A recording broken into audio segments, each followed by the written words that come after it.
That's right, or am I jumping the gun? Yeah, 6. 2 minutes. Okay. Welcome, everyone. I'm calling the Monday, February 12th, 2024 Select Board meeting to order. First of all, as anybody who's looked at the agenda tonight, I just want to say a huge thank you to John and our town staff for putting together this agenda. There are a number of significant big items on this agenda, and I know a lot of work went into putting this together, so thank you. Also, because it is such a packed agenda, I'm going to ask that any public comment on issues be limited to 2 minutes so that we can get through this. We've got substantial issues we need to get through, and anybody who wants to submit anything in writing, we read those, we take that into account and consider it. So we're not precluding our public from communicating with us, but we just have to be realistic about how much all of us can do in one evening. So the first item is a public hearing for the Farmstead Special Amusement Application. John, do you want to? So this is really just the opportunity. The Farmstead is the building that also houses the flatbread company. And so this is Alan and Marge Mitchell's. They do events. They have an event space that's attached to that same building. And so this special amusement application is a public hearing we'll do annually to make sure that they are allowed to use that space for small band. There's, I think, 2 or 3 person band they mentioned, small dance space. So. Okay. Is anybody here from Farmstead Amusement? I don't see anybody. Okay. All right. No. Any public comment related to this particular item? Okay, with that, I close the hearing on the Farmstead application. And what I would like to do is just get it off our agenda, if we could have a vote to approve this application.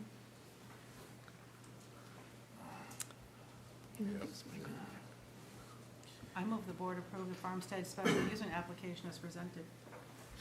Is there a second? Second. Any discussion? All those in favor? Okay. Great. All right. Next on the agenda is the town manager's report. So I'll just do something verbal. I do have something written, but I'm going to send that out later on. I'm just going to try to hit a couple of key points, and there's a lot that's on the board's agenda, but let's talk about some things that aren't on the board's agenda. Mostly, I want it to be noticed that on March 5th, so before the board's next meeting, will be the presidential primary, and the first election that will be actually held in this space. So the election space that everyone's used to going over to the town office and winding your way through the Richardson room, that space will no longer be able to be used for that, for voting, and will be relocated to this space. So it'll be a different layout. Obviously, parking, you'll need to be mindful of those parking issues. This is a presidential primary, so there are particular aspects of this which are unique to this particular election, because some changes have come into the law to allow those who are of unenrolled status to vote in the primary of a political party. So if you were an unenrolled person, you could choose to select a ballot to vote in the Democratic primary. Or if I were unenrolled, I could choose to vote in the Libertarian primary, if one exists. This is a new change in state law that allows for this. However, if you are a Democrat, you cannot vote in the Republican primary. So if you're unenrolled, you have options. If you are enrolled, you don't. You have the time, I believe, has now passed. I'm sorry. You can vote, you can change your enrollment as of the 16th. So we have till the end of this week where you could change your enrollment if you want to participate in one of the primaries. Obviously, seemingly things are somewhat headed down a road we're familiar with in this country in terms of who will be on the ballot, but who am I to say you can't vote? So this is an opportunity, and this will obviously a bit of a change from what we've done in past years. So I want people to be mindful of that. On that day, they'll be coming over here. The library won't be open for regular hours. We'll be really just working through. Staff upstairs will be working at the polls as well, and trying to make this work as well as we can. So And for those of you concerned about parking, there is early voting allowed now. You can go into the town office, fill a ballot out there, request an absentee ballot, take one home, get it done before that date. And that cuts off, it doesn't go all the way up till March 5th. It's the Thursday before March 5th that you can no longer vote early. And it's really any reason. You don't have to have an emergent reason. After that Thursday, you have to have an emergent reason why you'd be able to draw an absentee ballot. So, all of a sudden there was an earthquake or, locusts came and I can't vote on Tuesday. That might be eligible. But if there's other reason like, I just don't want to show up to the polls on Tuesday and you come in on Friday, that's not going to work. So that's not in the spirit of the law or the law itself. So what we're going to want is you to, obviously, if you have any reason before, that Thursday before, you can come in and get an absentee ballot. In fact, you can vote right in the lobby right now. So it's very quick and easy, and it's a quiet time of the year to come in the office, too. There's not a lot of people coming in and out, so you can get in, get out, and be on your way. So, Quick question. Yeah. Does everybody know why the voting is going to be happening here this time?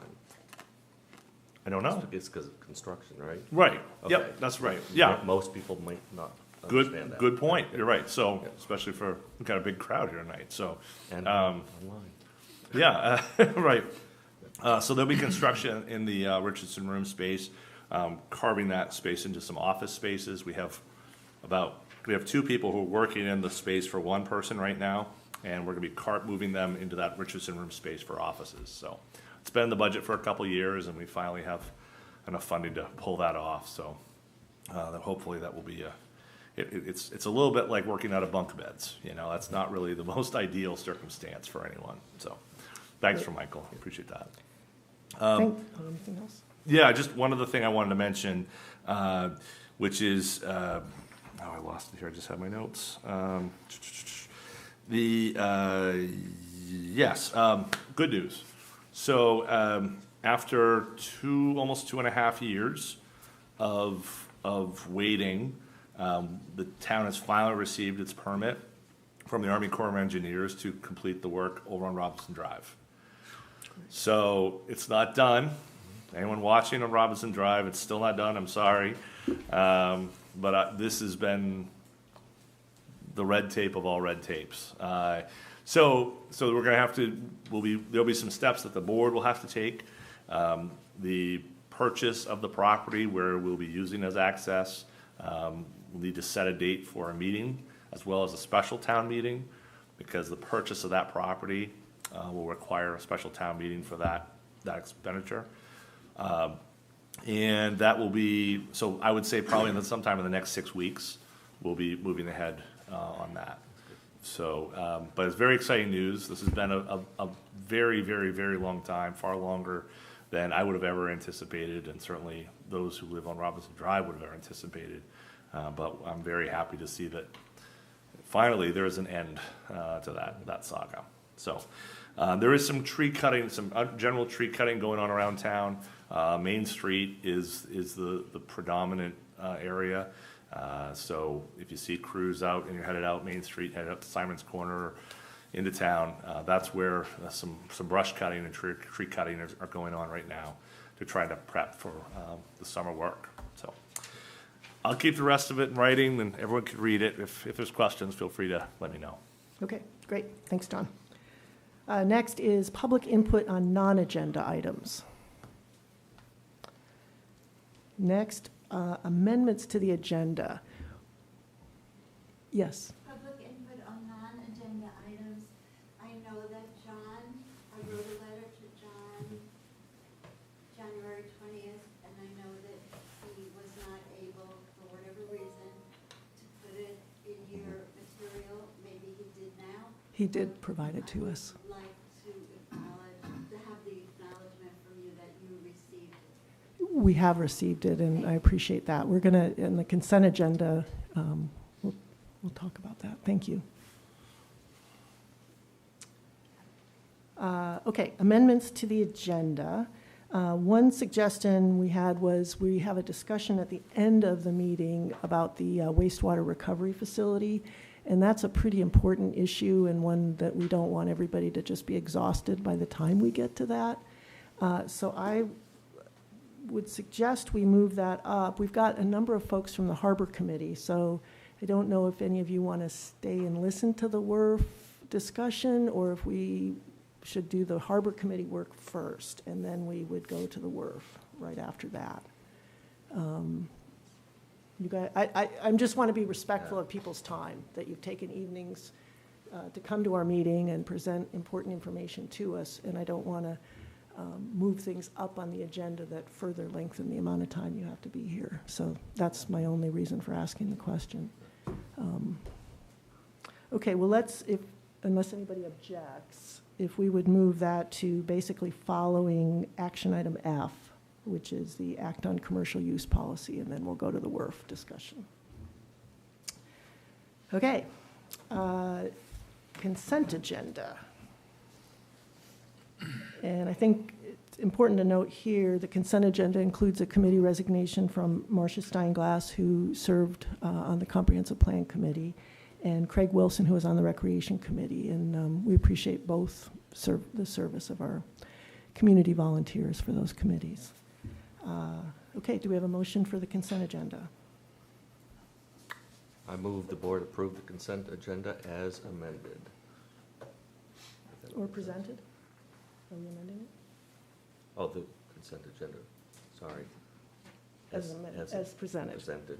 Okay, great. Second. Second, Eric? Yep. Great. Any discussion? All those in favor? Okay, good. Okay, then we have a committee application for Russell Fitzpatrick for the Recreation Committee. Is Russell here? No, Russell couldn't Okay. make it. Okay. Sounds like from his application, he's very involved and engaged at the ball fields and wants to be a participant. He would essentially be replacing Craig Wilson, whose resignation we just accepted. So do we have a vote for Russell? I move the board approve Russell Fitzpatrick's application to the Recreation Committee for the term ending June 2026. Okay. Second? Second. And any discussion? All those in favor? Okay, great. Next is Act on Economic Development Committee Work Plan. Is there anybody here from the Economic Development Committee? Okay. We have a work plan that was provided by the Economic Development Committee that's in the agenda materials. And I know that, Ryan, do you want to make any comments on that work plan? Is that something you've worked with them on? Hi there. So I wasn't at their meeting. I had another appointment, but if you had any specific questions, I did meet with Deborah Hall, the chair of that committee, afterwards to recap that meeting. So if you had any specific questions on it, I can answer that. So you see the work plan, and that looks to you like an appropriate scope of work Yeah, for our it Economic looks like an Development appropriate Committee? scope of work for them, yes. Okay, great. Do we have a motion on the work plan? I move the board approve the work plan for the Economic Development Committee as presented. Second, Jim? Okay. Yeah. Any discussion? All those in favor? Great. And thanks to the Economic Development Committee, we really appreciate the work that they're doing. And I know a piece of their work plan, which we'll discuss later, is to work with the comprehensive plan and provide input on economic development for Rockport. All right. Now we're to act on Harbor Committee work plan. So we have a work plan, and then I guess I would ask Sam if you want to come up and talk about the Harbor Committee work plan.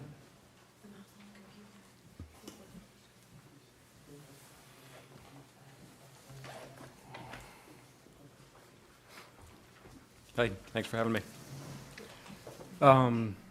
Yeah, so you want, the work plan is a modest 4 points that I think you guys have, but do you want me to talking? Yeah, why don't you just run Yeah. through that, but then I think the letter of intent was Sure. the more substantive piece of, Sure, yeah, so our work plan is sea level resilience planning in collaboration with the Conservation Commission. Fee schedule and budget review, which is an annual item. Monitor effectiveness of the Harbor Committee and Parks Committee joint management structure, and submit the letter of intent as requested by the town manager. okay. Should we move on to the letter of intent, or does anybody have questions about the work plan itself? Okay, So, yeah, this letter of intent is really a rework of the work we did for the comp plan in '21. So, I can read it. These are the well-considered intentions of the Rockport Harbor Committee. 1, encourage working waterfront activities such as commercial fishing and other marine trades, such as commercial diving, mooring maintenance, boat building, boat repair, and clean aquaculture activities.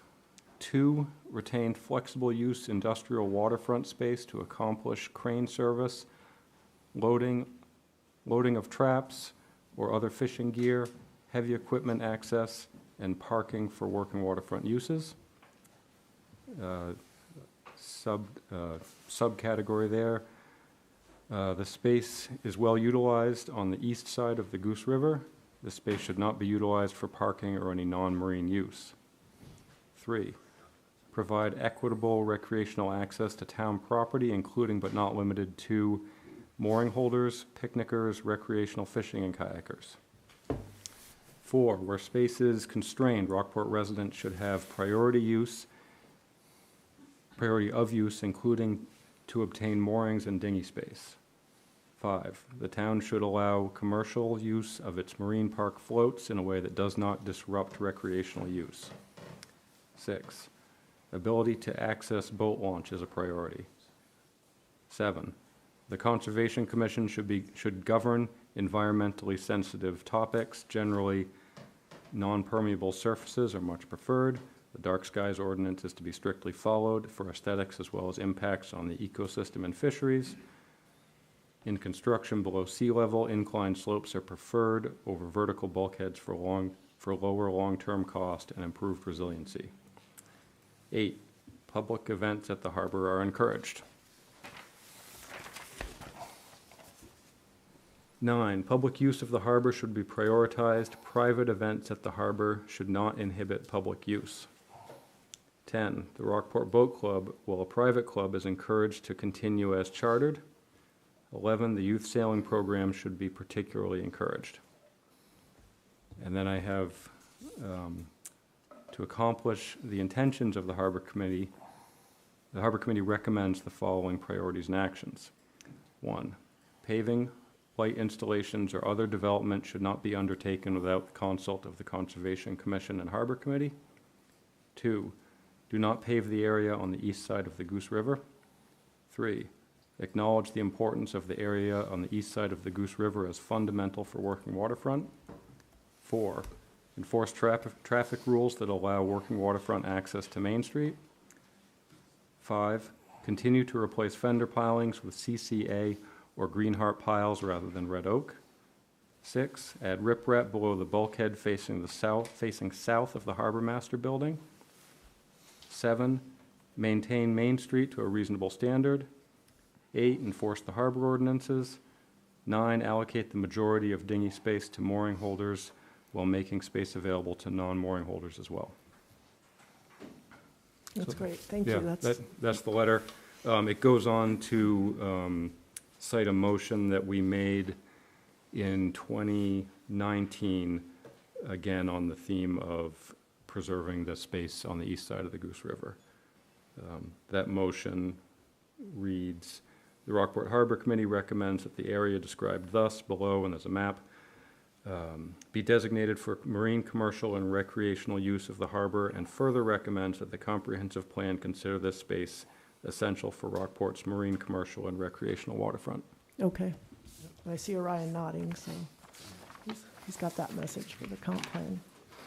Yeah. So are there questions? 5%.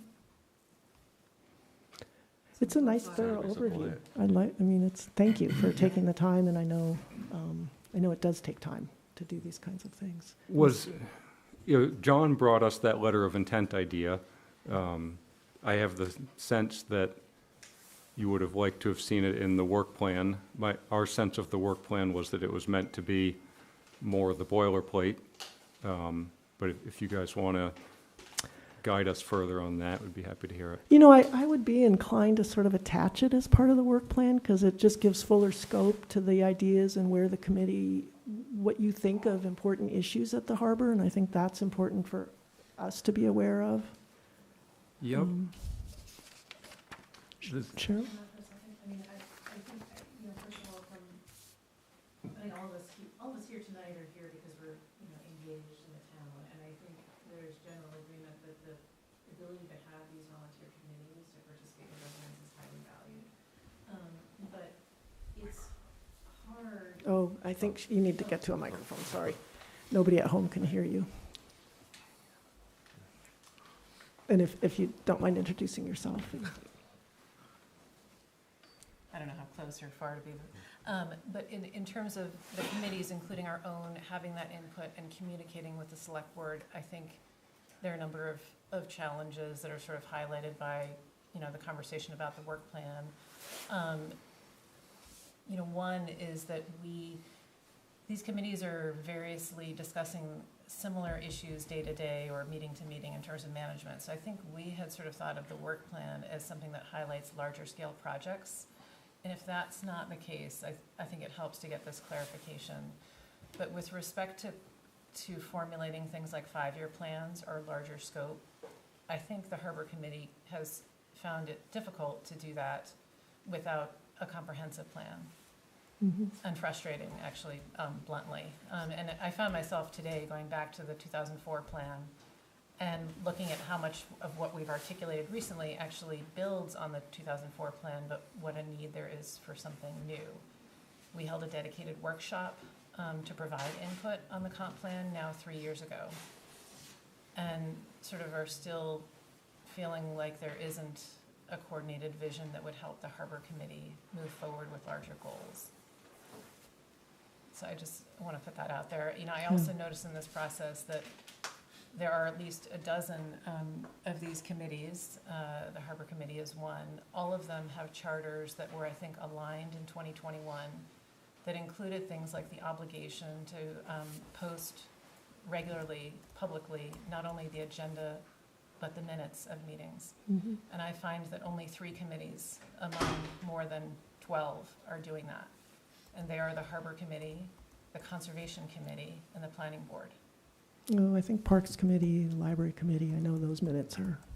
Yeah, I'd love to see that, Okay. because I did look at that and I couldn't find them. I could find the agendas, but I couldn't find the minutes. And maybe they're being, posted elsewhere. I'm looking in the wrong. Maybe there's a gap in how they're. They're not posted. Yeah, so they're actually not being, there's limited value to posting the agendas without the minutes to sort of let us all know what committees are doing, or let you know, I guess. Yeah. So I'm just putting that out there as food for thought in this process. Okay, That makes sense. yep, Yeah. totally agree with that. Sure. Thank you. Thanks.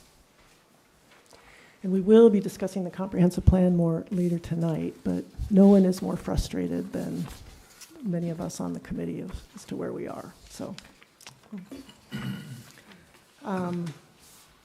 Thank you. I really. Sure. I have a question. Yeah. Is designating parking for commercial fishermen? Is there designated parking for commercial fishermen? Yes. You're not going away with those, then, No. okay? No, I think they want that to No, they- retained. We've been fighting for that. Yeah. Yeah. Part of the, what the committee sees is that the space actually functions quite well, and it's better utilized than I think most people see. The commercial fishermen tend to use it early and, until a little after lunch or something like that. And, and then it clears out and there's sort of another crowd, and, it doesn't actually come, the boat club uses a lot of, space on Friday evenings, and, it works pretty well. Good. Yeah. Yeah. Do you want me to stick around for the? Yeah, the rules and regs. Rules and regulations? Yeah. Sure. And I think by way of introducing that, I mean, there's obviously a lot of good substance that's in the regulations. There was the provision dealing with the vendors in the Harbor Committee rules and regulations, and then we had the commercial use policy that was from the sort of Parks and Rec, or Parks and Beautification Committee, ostensibly having met with Harbor Committee. And as John and I looked at that, it looked like there was a lot of overlap between the commercial use policy and things in the Harbor Committee rules and regs, and it seemed like it would make more sense to just put the aspects of the commercial use policy into the harbor rules and regs and not have a separate commercial use policy. So that's what's in the agenda packet, is we have showing sort of red line, really a few suggested revisions to the harbor rules and regs, really just clean up things. And then this sort of incorporating the commercial use policy into that. Did everybody have a chance to look at those? Or I saw through that. So is one the marked up copy, then the second one is a cleaned up copy? Mhm. Or, Yeah, the clean copy with it all. And then there's, or prior to revision. Maybe, John, you want to explain what? So,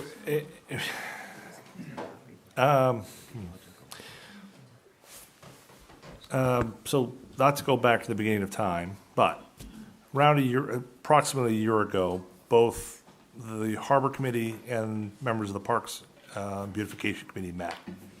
Through that conversation, a letter was generated, a letter that was meant to reflect the shared ground that both parties felt was a fair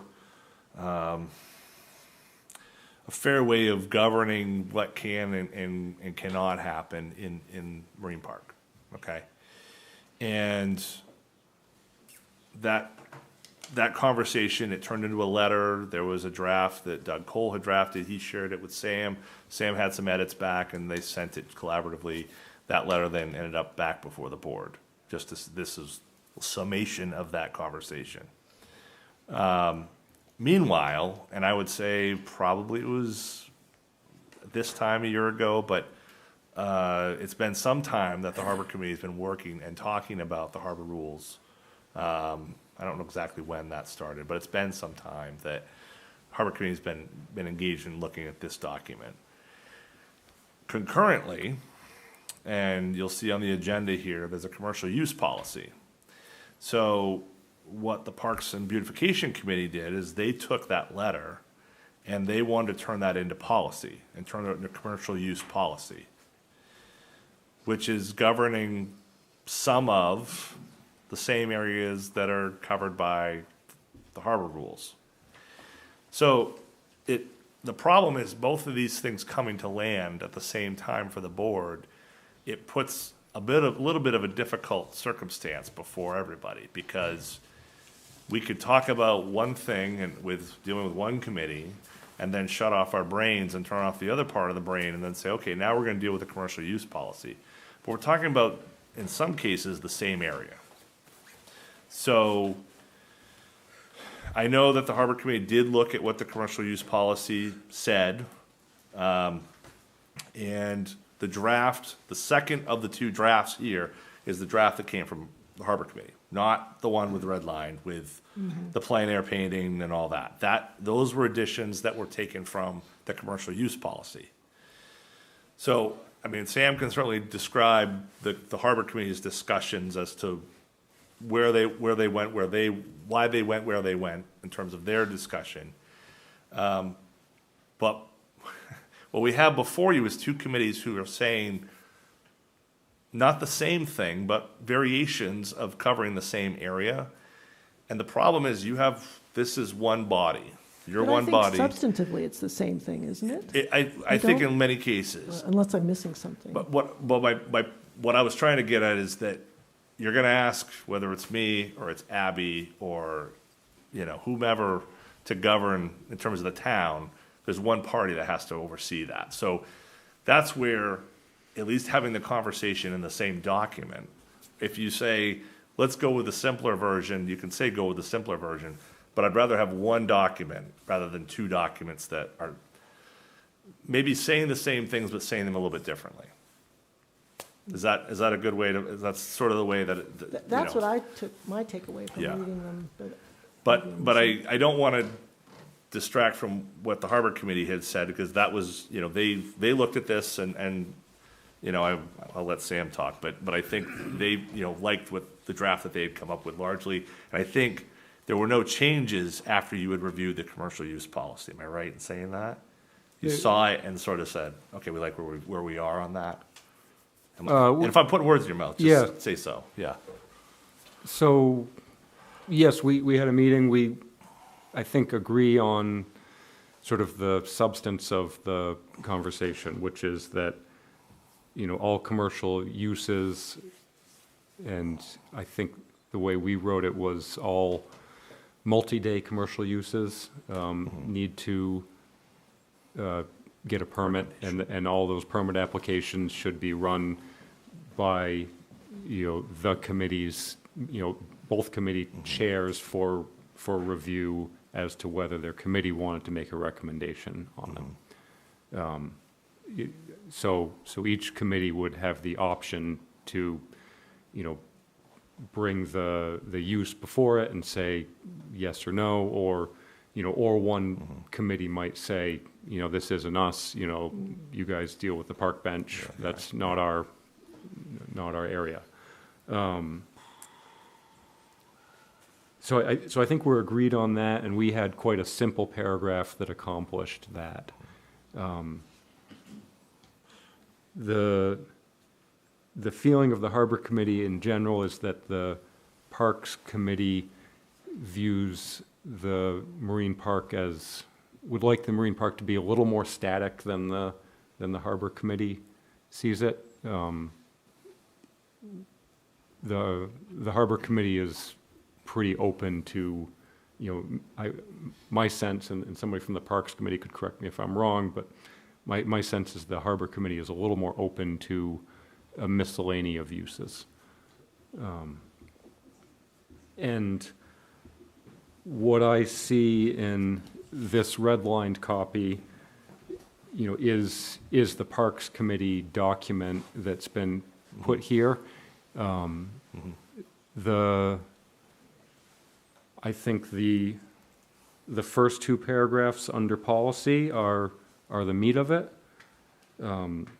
The third paragraph that starts current permitted commercial uses, subject to review should include. I think should and current permitted are sort of contradictory, and the word should is, could set us up for problems later. You know, do we mean to say that, you know, yoga is okay, but another exercise isn't, or kayak's okay, but not rowboats? You know, I would strike that. I don't see what good it does. Can I ask a very, very fundamental question? Because I'm confused. There are two drafts in our packet, right? The redlined one was done by Parks. the Parks Committee. The red lines That's what represent the Parks Committee document, you know, superimposed on the harbor Yeah, rules. so under the vendors section, that's the Right. commercial use policy that So in our packet, the second one that has no redlining in it is the original. That's Harbor what Committee. was the Harbor original Committee. one that the Harbor Right. Committee did. Right. Okay. Right. Yeah, and we were just trying, I think at this point, trying to see how we could incorporate the commercial use policy that a fair amount of work went into. But listening, I mean, it's harbor rules and regs, and, The definitions, I mean, I don't feel very strongly about that. It strikes me as sort of staking territory where I think the intent of the first piece of it is, you know, look, we're both going to get a chance to look at whatever we want.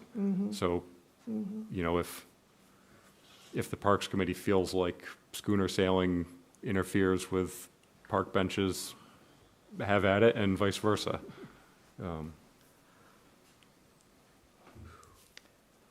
Yeah, so I guess we have a couple options. We could, since I don't think there's anybody here from the Parks Committee. No. And I don't feel like we should be adopting the commercial use policy, because that does sort of tromp on what's already in the rules and regulations, the proposed rules and regulations from the Harbor Committee. So that would just create a very awkward situation. And I'm not sure the Parks, I can't speak for the Parks Committee in terms of, I mean, I see the point. I think they'll find, so Yeah. we had a long discussion about it at the Harbor Committee meeting the last time. And I think they'll find that, you know, although it doesn't state each individual one, which, correct me if I'm wrong, we all felt to be problematic, as Sam said. But I think it all reaches the same goal in much more succinct way. And so I think everyone felt like it's accomplishing the same thing. It's it's in the document where everyone's going to look for it, rather than, like John said, creating a new document that would live in somewhere funny, Somewhere weird. that in a nobody weird spot. Would Yeah, forget that would about be- later and. right. Yeah. So I think, I mean, Okay. I'm not sure how, but I think it does accomplish the same. Yeah, and the same key thing is that the with less words. Parks and Harbor would overlap when there is sort of an overlapping question. I mean, I think, Yeah, I think the key is that both committees understand that the other one has an interest and, you know, to run things by them. yeah. Yeah. And Yeah. that's the gist of it.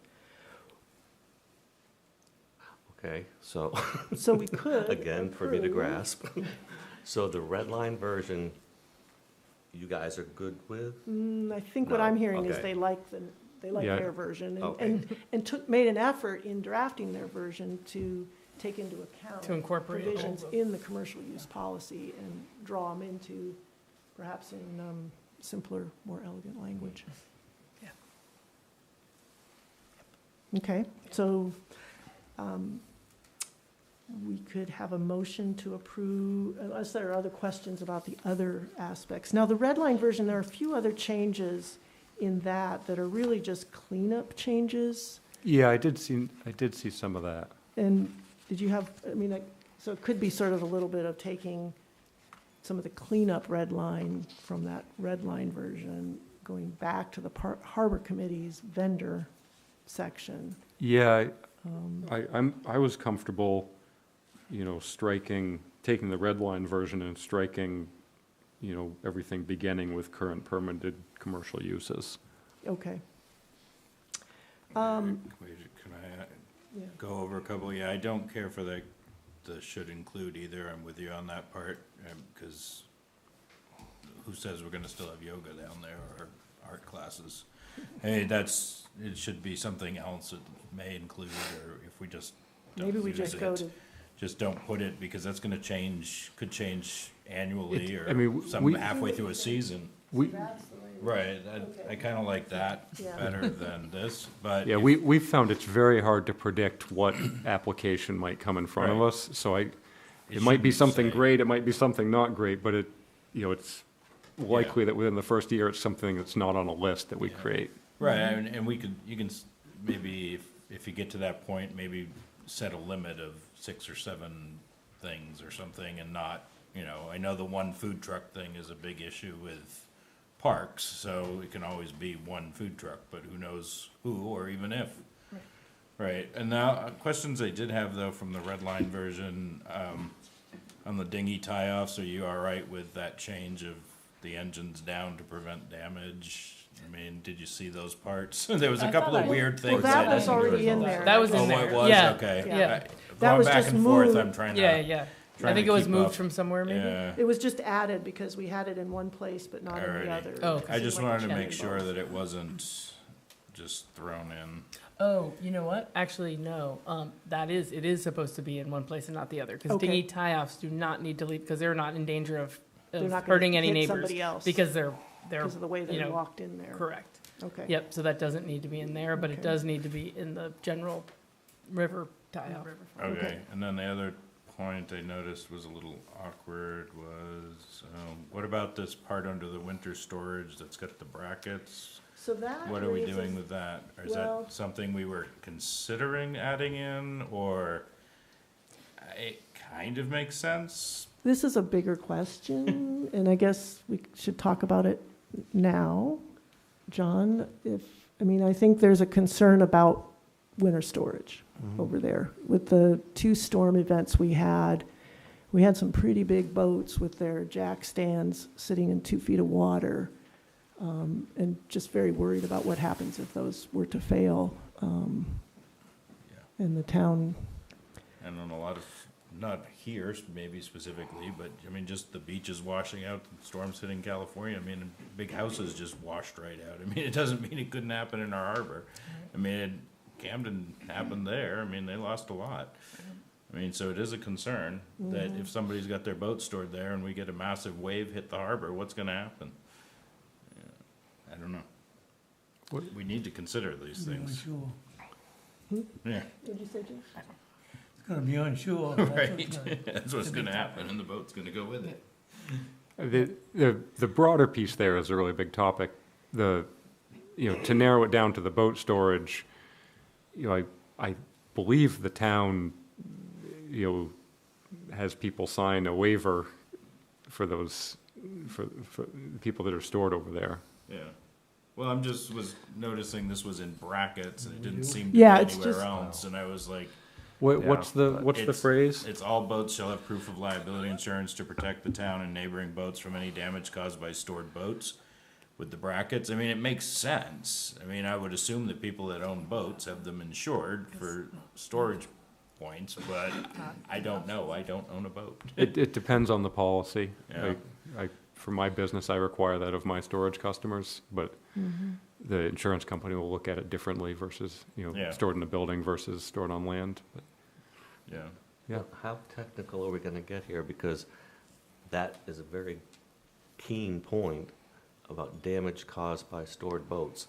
But if I'm not mistaken, the damage from this last storm almost happened because floats were going to float into the boats.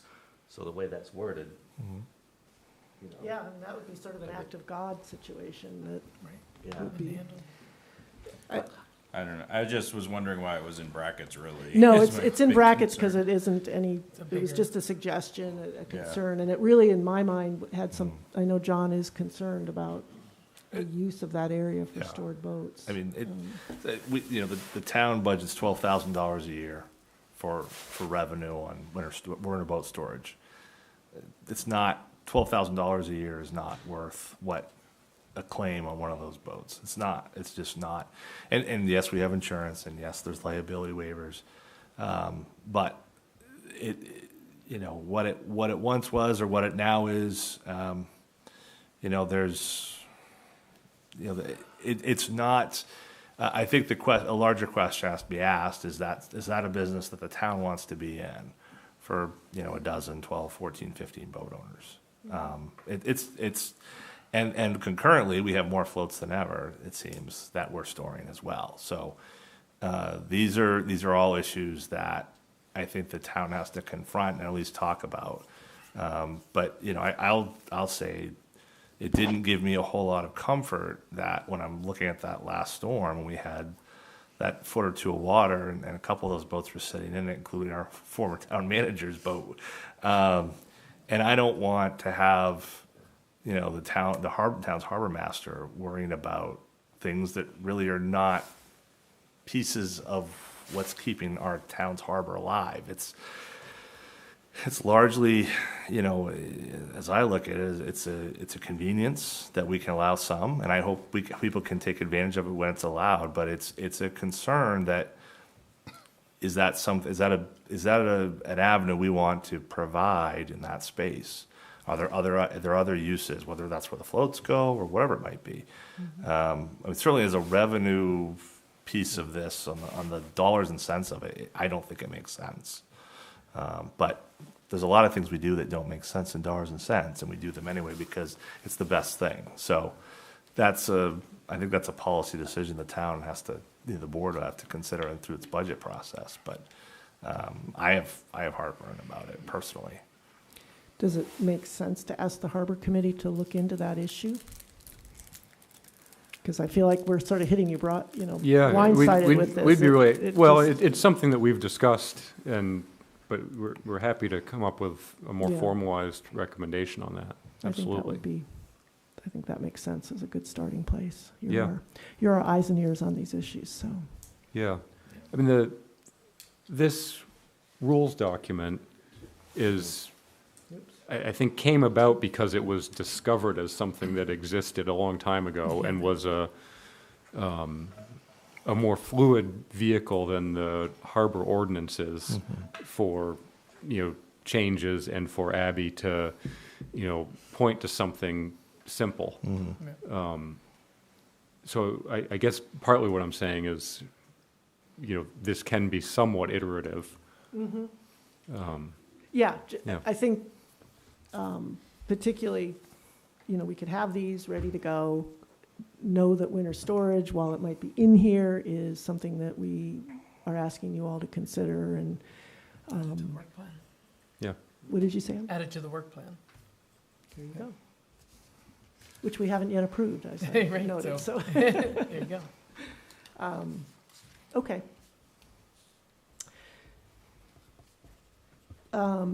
So we could approve the rules and regulations as written with some of the sort of cleanup edits, sure. taking out the engines on the tie-offs.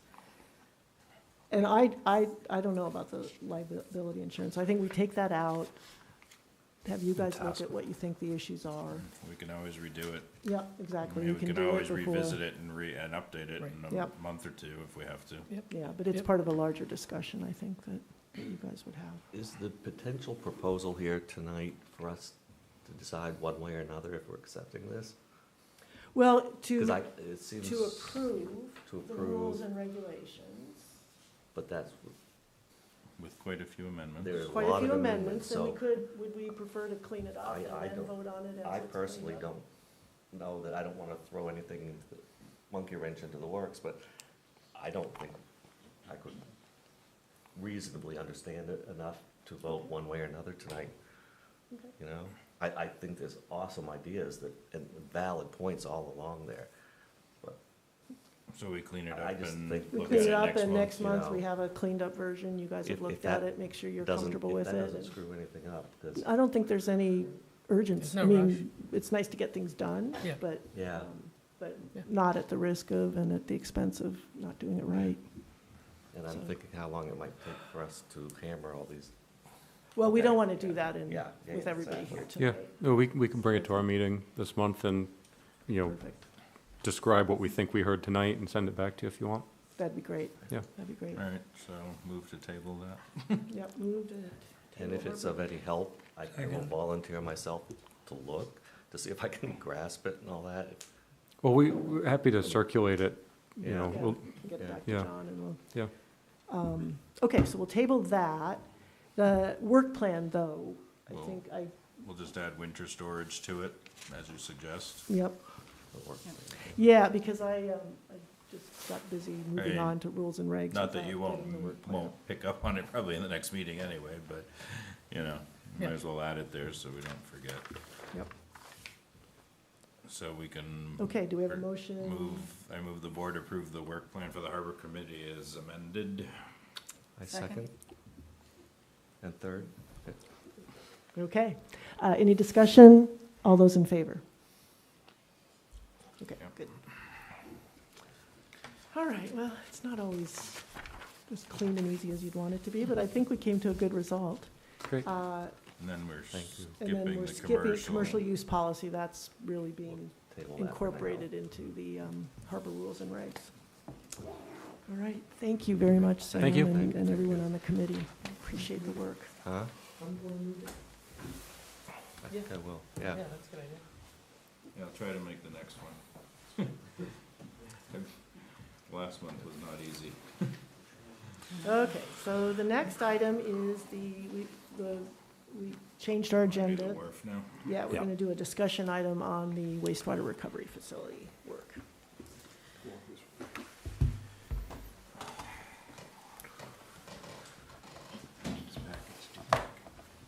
I know. Keeps crashing. It's bad, yeah.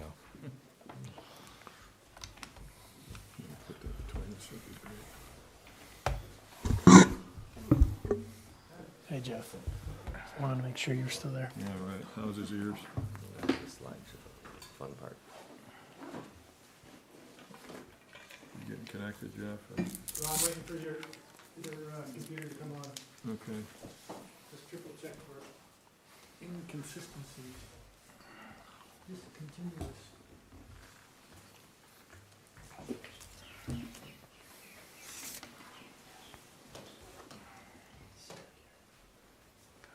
The electrons don't flow so well.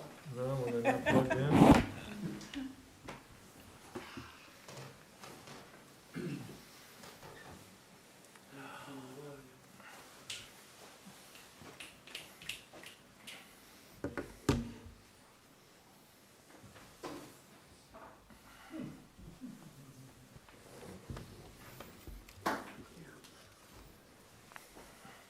Try that. Unplug that and plug it back in. Universal fix.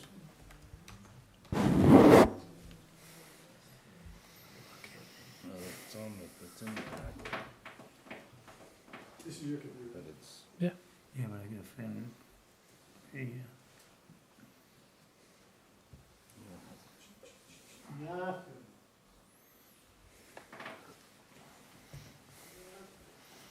Can he put his PowerPoint on your computer? I can. I can also try.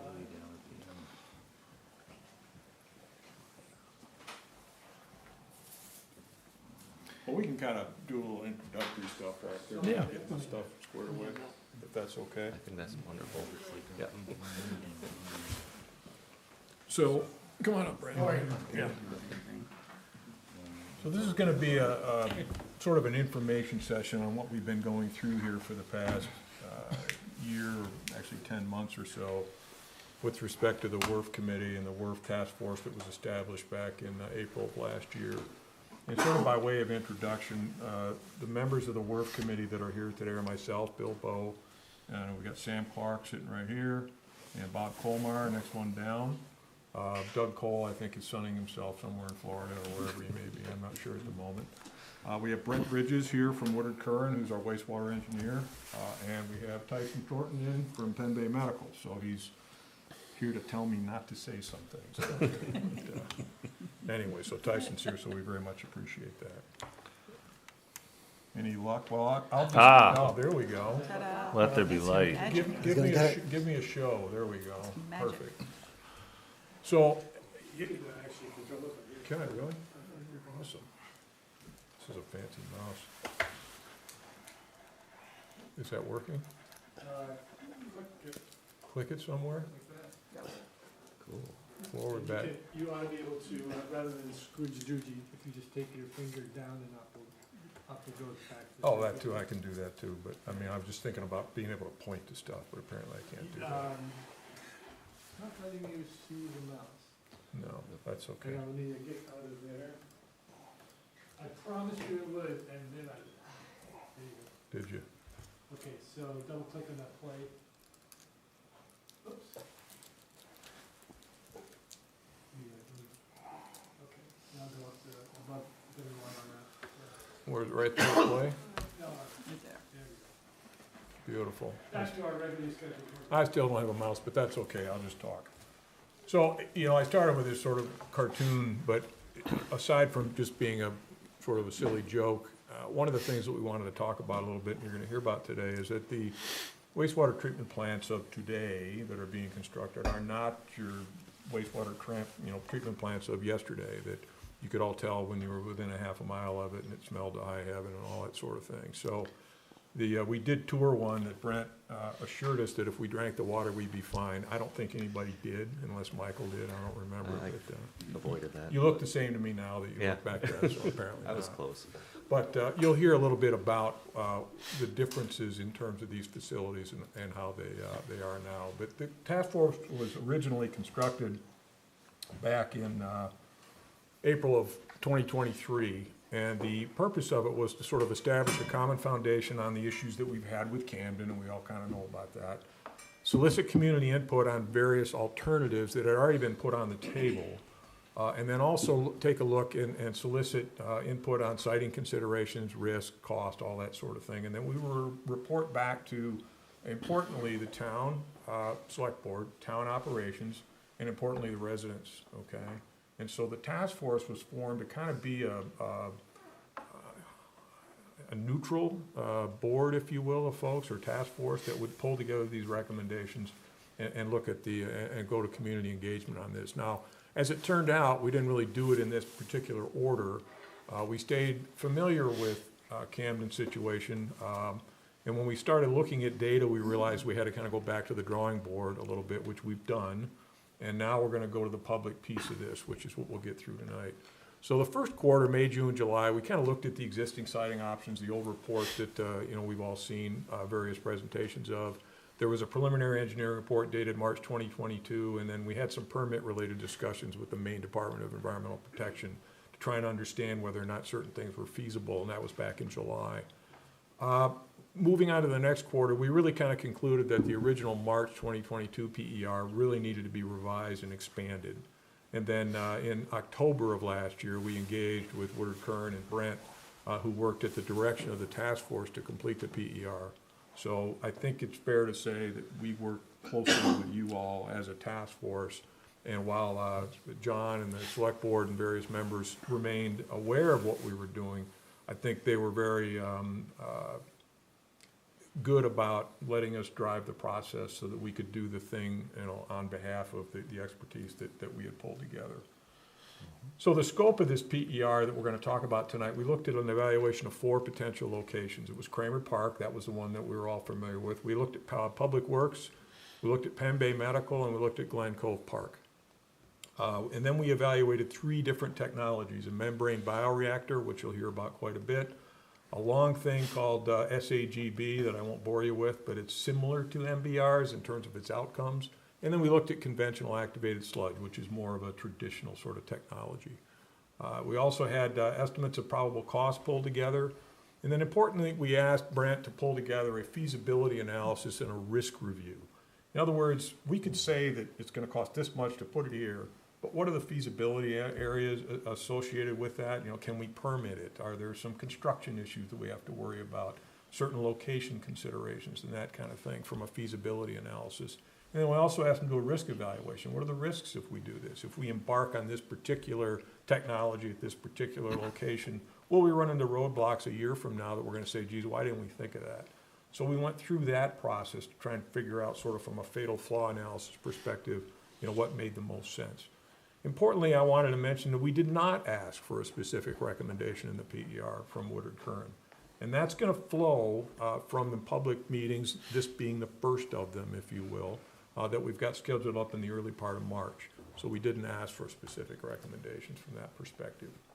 Some of the other things that we did as part of this, we stayed aware of the ongoing Camden discussions, but we really didn't participate in them at all. We produced a summary for the Rockport resource. We did site visits to each of the proposed locations in Rockport. There were 4 of them. We did a fairly extensive walkthrough just to kind of get a feel for each one. We made site visits to the 3 technologies being considered. We ended up in Lincolnville for one of that's the SAGB, that's the Lincolnville facility. Went to Oxford and looked at an MBR technology, and we went to Bridgeton to look at sort of conventional activated sludge. So we did some, you know, driving around looking at that stuff. We met in Augusta with the Maine Department of Environmental Protection permitting folks to make sure that we really could get a permit for what we were considering, and that went well. We met with Tyson and his staff to get a better handle on what was going on at the hospital and whether that was a feasible place for us to potentially site this facility. I met with Maine Water a couple of times, including touring their facility, because they're going to potentially be contributing some water, which is a revenue stream for us. But they also have a similar technology to the ZMBR. Now they're taking clean water and making it cleaner. We're taking some not so clean water and making it cleaner, but it's the same basic technology. We work with Megan to pull together some financial models that we'll talk about in a little bit. And we're also in the process of developing a wastewater strategic plan for the community, because, you know, we've got this concern about having our own plant, But what about the piping network? Where's it going now? Should it be going in the future? How does that overlay with main water? I mean, I had dinner with some folks Friday night that get public water, but they're on their own septic system. How much of that's going on in the town, and should we be overlaying from a growth perspective, because Maine Water is looking at additional markets to grow their business? And should we be doing the same thing on behalf of the town for various reasons? So that strategic plan is sort of a work in progress, but this is part of it. So that's the sort of preamble for what we were doing. I think I'm gonna turn it over to you, Brent, to go through the results of the PER and kind of get everybody up to speed on what you guys have found. I am an arm waver from way back, and so sitting at a table and not waving my arms at the screen is going to be very hard for me to do. I'm going to do my best. So I'm just warning you. And I was promised a mouse that would point, and I don't have one of those. So I'm doing a presentation that looks like this right now, and I'm going to do my best. Do you want me to be your mouse up there? You can. Okay. Can you be my mouse? I will be Okay. your mouse. So as we go through this, I'll try to get a floor to talk about wastewater. I could talk for hours, but I've been told that's not good by the gentleman in the corner, so I'm going to be really quick. I'll breeze really quick through this because it is fascinating. And wastewater doesn't have to smell. I keep telling Bill that. It doesn't have to smell. He just believes it because it doesn't smell. So when we're trying to set a new wastewater plant, there's three parts of it. There is where can you put it? What kind of technology do you want to use? And then no matter where you put it, how do you connect up your existing system to get it to that place? All right, so it's a three-part equation. And so as we're going through it, what we had, hopefully it'll go, whoop, I'm going backwards or forward? Scroll, Tell you what, right? You gonna do it for me? well, we'll give you this. No, you just keep doing it, I'm good. Just tell me when. I'm good, I can wave my arms, I can do that. So existing collection system, and so what you see here is a map with all the colors. And so what all those colors are, each part of your sewer system drains to a pump station, and that pump station pumps to other pump stations. From about midway through that map, everything goes south to Rockland, and everything from the middle goes north to Camden. And so what you see is all of those points, and so this is where your whole system goes. So it all flows to a pump station, pumps to other pump stations, and eventually pumps north or south. And then treatment occurs currently today, either at the Rockland plant or the Camden plant. Next. So as Bill mentioned, when we looked at alternatives, the one thing we wanted to look at as far as different alternatives is we wanted different parts of town to see from a good comparison. If you picked 4 sites right next to each other, there's not much of a comparison. And so really to say, what if we got kind of in the southern section of town, kind of in the Rockland section, down there, which are Penn Bay and Glen Cove Park. And then what do we have in the northern section, which are Public Works and then Kramer Park? And say, seems like if we had those 4 areas, that'll give you a good feel about where things can flow and where things can go. Next. Process flow diagrams. I'm going to go as fast as I can. As fast as I can. This is fascinating to me. I could talk for hours. So, of the 3 different systems, the front end of each of the systems and the back end, so technology. So wastewater flows in, and the first thing you do is you screen it and get out all the rags and wipes and gravel and everything else that shouldn't be on the wastewater.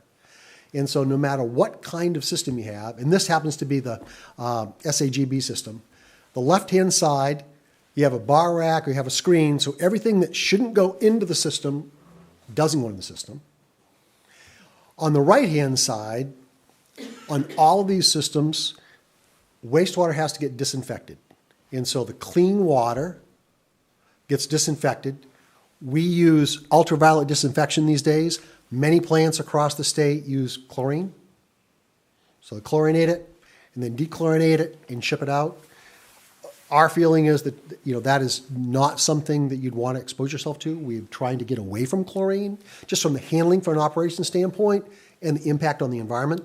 And so all of the systems we're looking at on the back end are ultraviolet disinfection, which is basically passing the water through an ultraviolet tube, a light bulb, disinfects it, and then ships it out. And so all 3 of the technology we're talking about have those things in common. Screen out the bad stuff, and disinfect the clear water. The magic, I think the next one. So the magic happens in the middle. This is the SAGB tanks. This is Lincolnville. Now, Lincolnville, what you'll see is a couple of pictures of Lincolnville, and this is right next to the ferry terminal. So if you go, you're in the parking lot at the ferry terminal, you look left of the water, you look right, and you can see our beautifully staged tanks. The nice thing about the SAGB tanks are, from a technology standpoint, most of it's underground. So we don't have tanks that are visible above ground, concrete tanks that you see. Most of everything can be underground. And so all of those tanks you're seeing, and this next one is, so that is on the left-hand side, that's the kind of control building. Lincolnville is a smaller site than yours, and so it's smaller footprint. All the sites we're looking will need about an acre of land to be able to put it on, so no matter what kind of technology. This is the Lincolnville site, so what you see here is kind of the operations building. In that operations building are the ultraviolet disinfection, a couple of blowers, all the electrical gear. So that's the only building on the site is that particular building on the left. On the right-hand side is just the generator, and you can see kind of visually the tanks. They're a little bit above the ground, so they're not buried that much. You get access to them. And so that's the nice thing about the SAGB system is most of it can be in the ground, in tanks. Very little above ground structures are required for something like that. The SAGB system is, I talked about when wastewater comes in and you screen it all out and then you disinfect it. What happens in the SAGB system is water comes in, you kind of equalize it, let it kind of flow. So you have a bunch of tanks that'll let it kind of equalize out. So if you've got peaks, like in the morning and night, we all shower and get up and there's peaks of flow in the morning and night, it'll equalize that out, flow into tanks. What the system does is it's activated growth. What it is we grow bugs in the tanks. And when you grow the bugs, that's what treats the wastewater. And then when you collect all the bugs, that's what you have as biosolids or sludge or whatever. And so growing bugs in tanks is what we're doing in this particular system. The unique part of this is when we push the wastewater in, it's above layers of gravel or media. And so you push wastewater in the tank, the water kind of goes down through the gravel. At the bottom of the gravel, there's a drain. We pull the clean water up and take it and disinfect it. So all the treatment happens by wastewater coming in. We blow a bunch of air in it. It grows a bunch of bugs. The bugs sit on the top of the gravel. Water goes down through. We take off the bottom and treat it and discharge it. And so all that stuff on the top, we kind of recycle back, and every now and then you have to haul it away. But it's basically growing bugs, filtered down through a media, and that's what we have. That's why you can put most of the tanks underground. Activated sludge, been around forever. I mean, this is from the beginning of time, right? 100 years or whatever, activated sludge. So this is very conventional system. Again, what you do here is what you'll see typically when you're driving around and looking at a lot of treatment plants. For those of you who don't do it, it is fascinating to go around and see them. When you see the big concrete tanks that are sitting above ground or like aluminum domes on that's what you'd normally see as activated sludge. It's very popular. It's been popular for years and years. What happens there is you do it in the same way. It's not as compact. It's a lot more tanks. It's a lot larger footprint that you need in order to do something like that. A lot more tanks, growing bugs, pushing them around. And so it just takes more space to be able to do something like that. The nice thing about activated sludge is everybody knows how to run it. Everybody knows what happens. It does produce a little more sludge in solids. All what we all hear about PFAS and wastewater and treatment. Reduction of solids is a really important thing because the more wastewater, more sludge you have to dispose of, the more costly it is. And so one of the things about activated sludge is it does produce a little bit more sludge than the other ones we're talking about, and so that's a concern. But very easy to run, very traditional, a lot of tankage. So all the things there. Next one. So when I talked about Lincolnville's been up and running for a couple of years now. So that's up and running, meeting, handling the beach area. This is a project in Bridgeton that we've been constructing for the last couple of years. We started accepting wastewater flow from town on January 2nd. So it is fresh. As a matter of fact, it's so fresh, we actually, this week, took a couple of tanker trucks to the Lewiston Auburn Water Pollution Control, got some of their bugs, and seeded this plant, because without good bugs, you can't get good treatment. It's all about the bugs. And so we couldn't grow them fast enough, so we imported some bugs from Lewiston Auburn to be able to seed this plant so it'll work. What you're seeing here is, this is a unique activated sludge plant, and it's compact. Most of the time when I talk about activated sludge, it's a bunch of tanks all over the place. It's almost like a campus. What we tried to do here is to bring all those tanks together in one tank. And so what you're seeing there is there's a process building on the back side of it. And all of that tank, that is the entire treatment facility at Bridgeton. Water comes in, we split it, 2 trains, blow air, grow bugs, circulate things back and forth, get clean water. And in the Bridgeton facility, we don't have a place to discharge it. And so we have 5 acres of land that we pressurize an irrigation system. So we push that clean water into the soil over about a 5 acres piece, because Bridgeton does not have any wastewater, any place to discharge. So it's very unique. Next one. This is a couple of pictures. Again, I don't have great pictures. They're still solar ground, but that's the back side of the tanks on the left. We have 2 buildings there. The building on the left, a building in the center, houses all of the blowers, and we blow a lot of air. Whenever you're treating wastewater, you got to blow air into the, it's just one of the things. To grow bugs, you need oxygen. We blow a lot of air. And so that whole houses the blowers, all the electrical gears, all of the pumps that push the wastewater up to the beds where we dispose of them. On the right, 2 things. Number 1, there's a laboratory and office for the worker. And on we also have that's what I call the screening. When you talk about the wastewater coming in, it gets screened before it goes in place. We screen it in that building. We ship it to the tanks. We treat it, and then ship it up. So it's just 2 buildings on that facility, and that's the Bridgeton facility. Last one. One question. Oh, yes. If I may. What size population base does that facility serve? Bridgeton's about 6,000 people. Yep. So next one is a membrane facility. Again, same front end, back end. The thing about a membrane facility is, and the reason they've gained in popularity, and what Maine Water does as far as treating water, making water clean is way easier than making wastewater clean. But I will always say that. So that in the middle is, what you have here is wastewater comes in.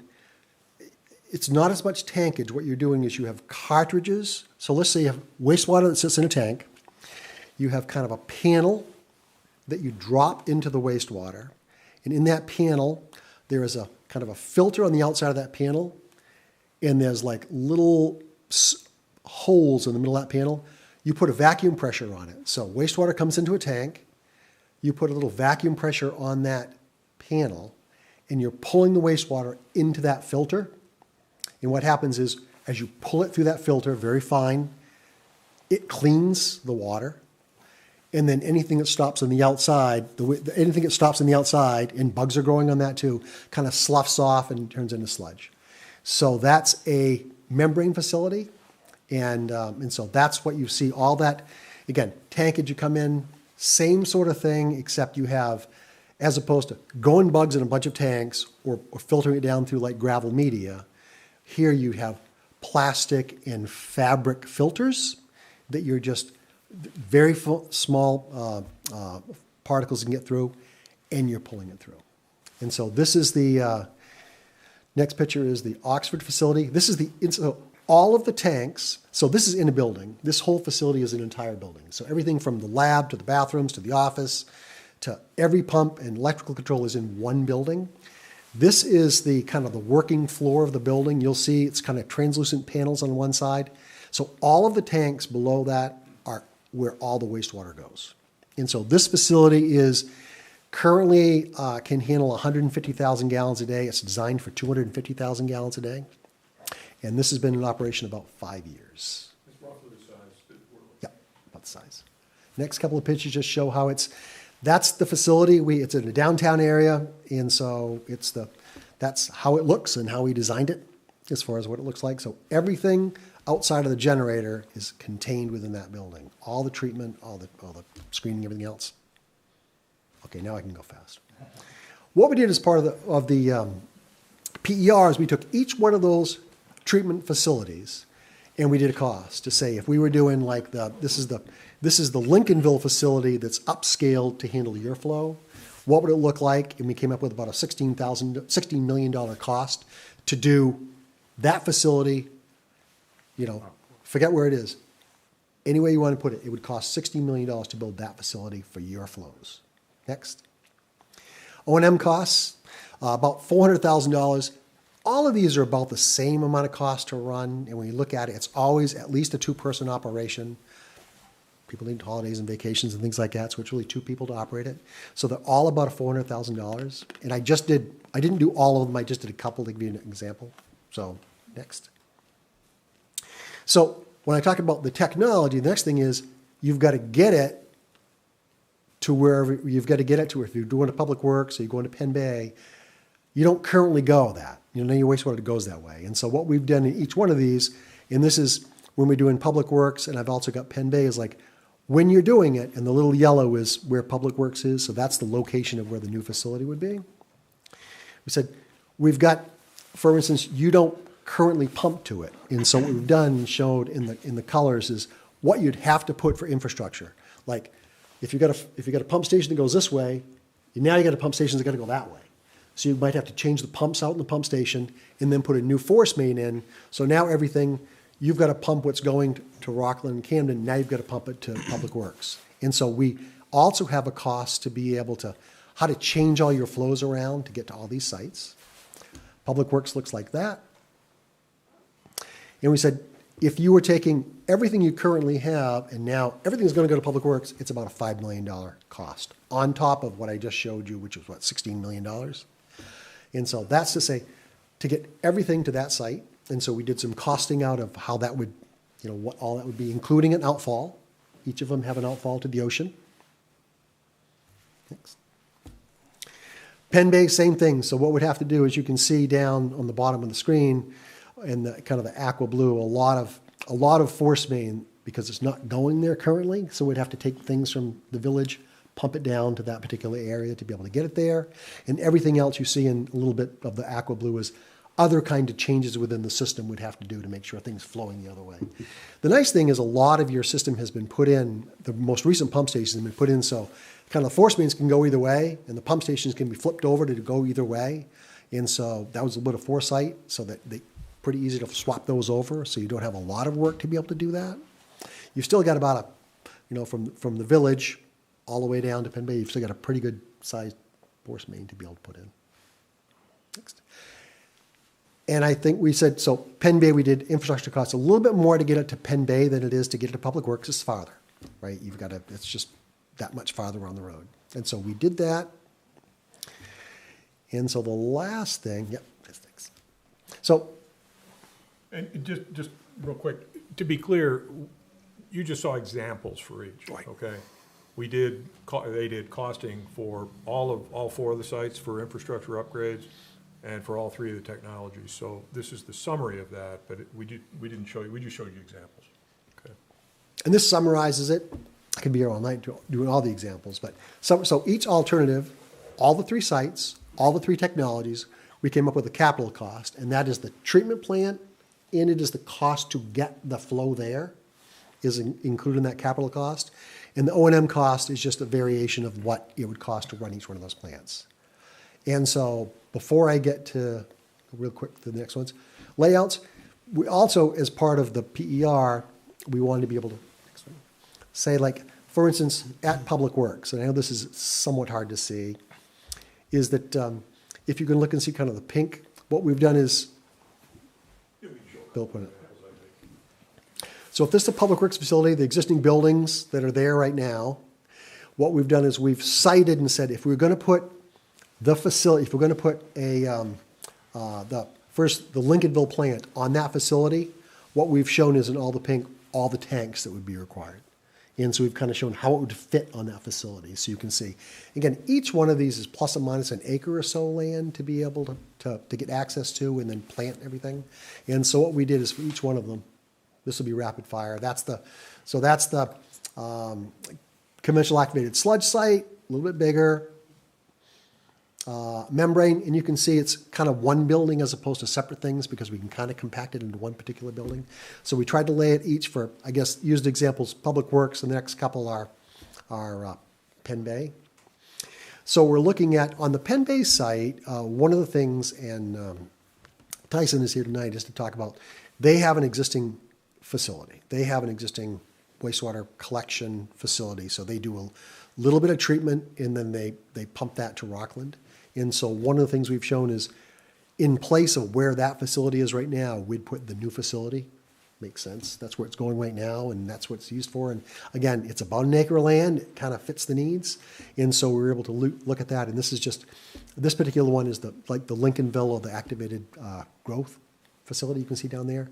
And here's the membrane site. Didn't show the activated sludge site in this one. It ends up being, because that's needs more land and needs more stuff, that tends to be more problematic to go on a site like this. And so I just chose to exclude it. It doesn't fit quite as nicely on the site as the other two technologies. And the last, map all of them. Yes. All the technologies at all the sites, really just for a visual, does it fit? It's not a specific design, it won't look exactly like that, but just was feasible. and the last rapid fire is feasibility scoring. We looked at land use, and if we had to acquire land, outfalls, operations, funding considerations, permitting, getting a license, again, environmental impact, constructability, all those kind of things as we went through. Feasibility rankings, we ranked them 1 to 3 to be able to come through and say, hey, how do we take all those things? Primarily, the numbers aren't as important as just we made consideration that all those things are factors that have to go into a thought as far as what you might want to do as far as the technology or the location of the cost. And then lastly, just came up with an impact. We kind of combined all those things as far as, and said, how does it end up? And then I think the last one is, and then total risk. So we said likelihood, feasibility, impact, and kind of say, again, didn't make any conclusions, but at least put together enough things to kind of make a decision or a thought about what might be the appropriate. And I think that's it. And now it's questions on the PER. Which will be posted to the WRRF website on the town website tomorrow. It'll be there along with this presentation as well, but we're not done, so sorry. All right, on to the next. Did I do that or did you do that? I did not do that. Okay, good. All right, so this is a rehash of the cost summaries. We're going to talk about the economics a little bit here for a few minutes in terms of what that looks like. So this is the same slide that Brent showed up earlier. I just duplicated it in here.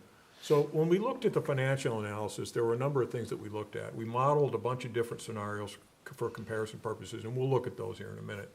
We made very conservative assumptions regarding TIF revenues. We didn't say there's going to be a windfall for anything that was going to make the numbers skew one way or the other. We also did not include grant opportunities, which they are out there, okay?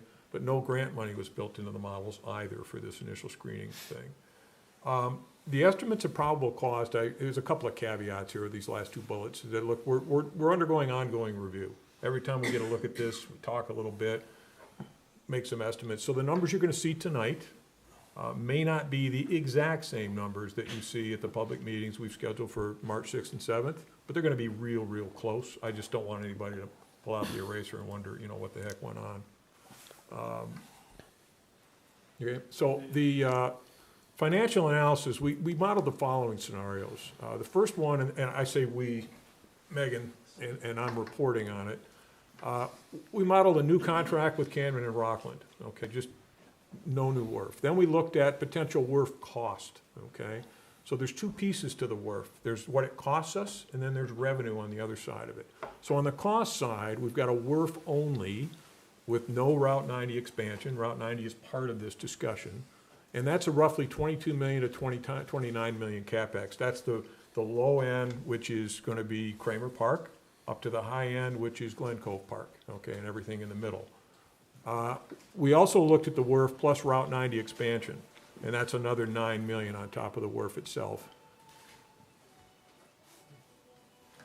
And as we saw, the operating cost for all the scenarios was about $400,000 a year.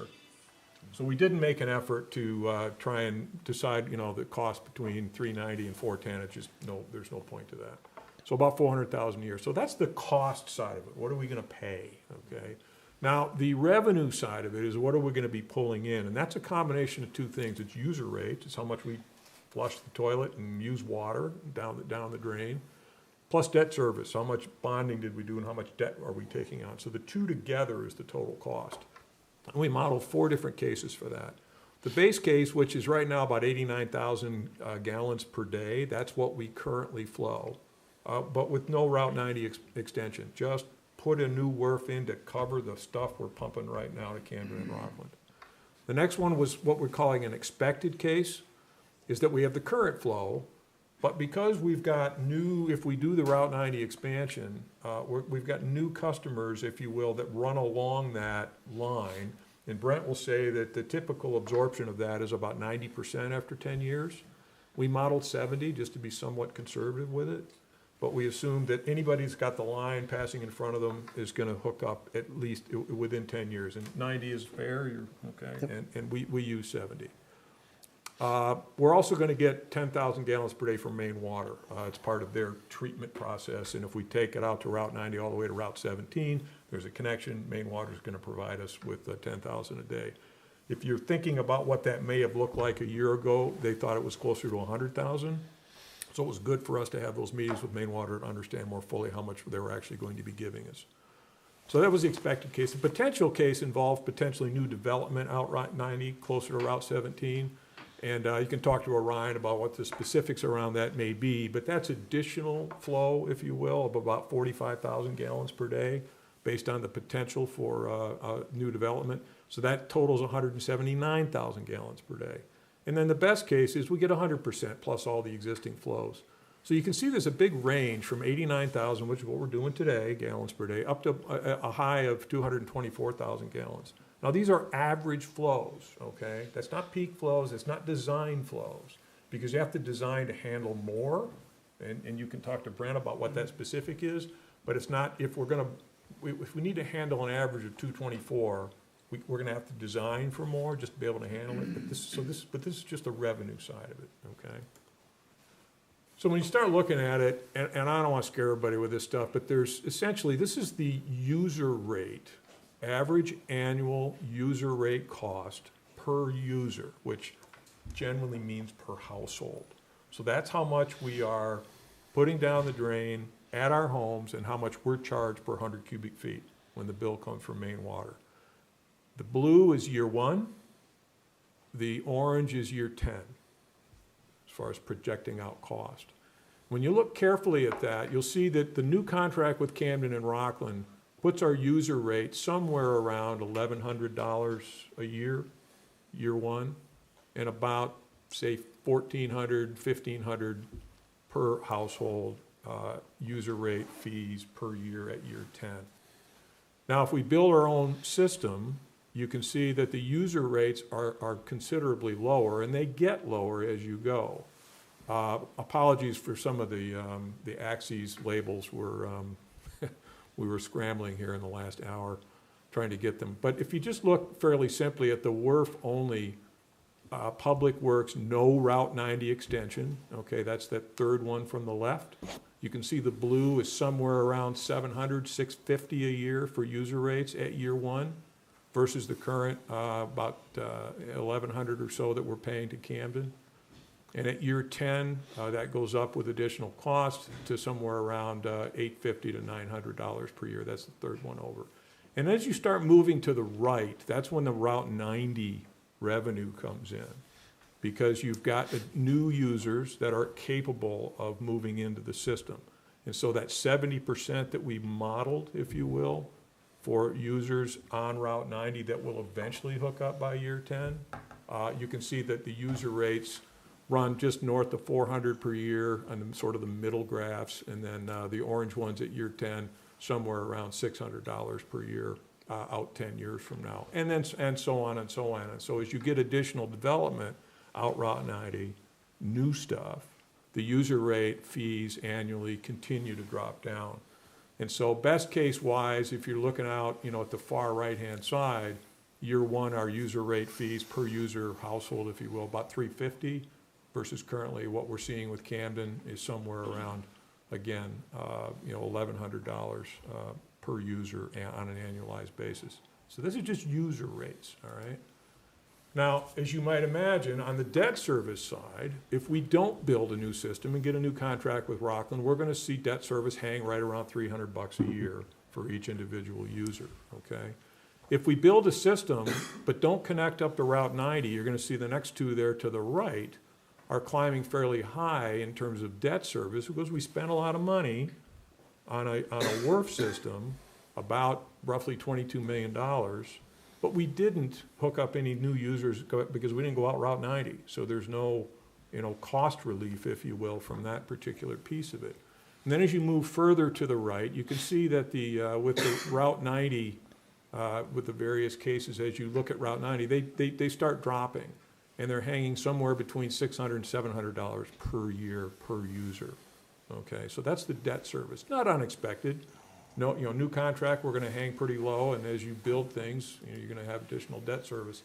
Now, this is a savings graph, and now you can sort of mentally figure out what that. Did I just skip one? Nope. Oh, good gravy. Do the total? The total must be blanked out. Huh. Well, imagine, if you will, sorry about that. This is the savings. It's kind of the same thing. I don't know, Jeff, if you can find that thing and unhide it. Yeah, there it is, right there, 42. I need the mouse, or you get to do it. No, I'm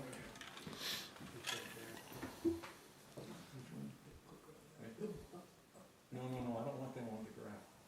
It's the graph. It's the graph that's given. Where's on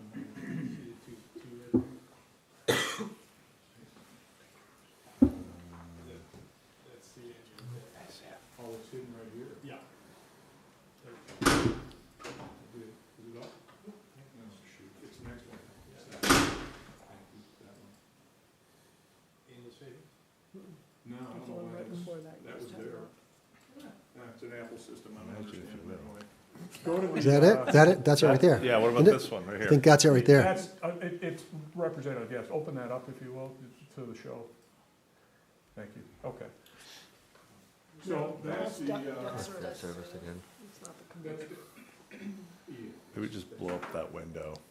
yeah, we're just gonna leave it. We're gonna go to savings. Because total it flows from that. Savings flows from the totals. If you look at the savings here, on the far left is the annual new contract with Cameron Rockland. That's the base case, so there's no savings. That's just what the case is. As you can imagine, if we build the WRRF without going out Route 90, okay, you're gonna say we're gonna take on additional debt. Even though our user fees will drop, the additional debt will take the costs higher than they currently are with Camden and Rockland, okay? So that's the blue at year one and the orange at year 10.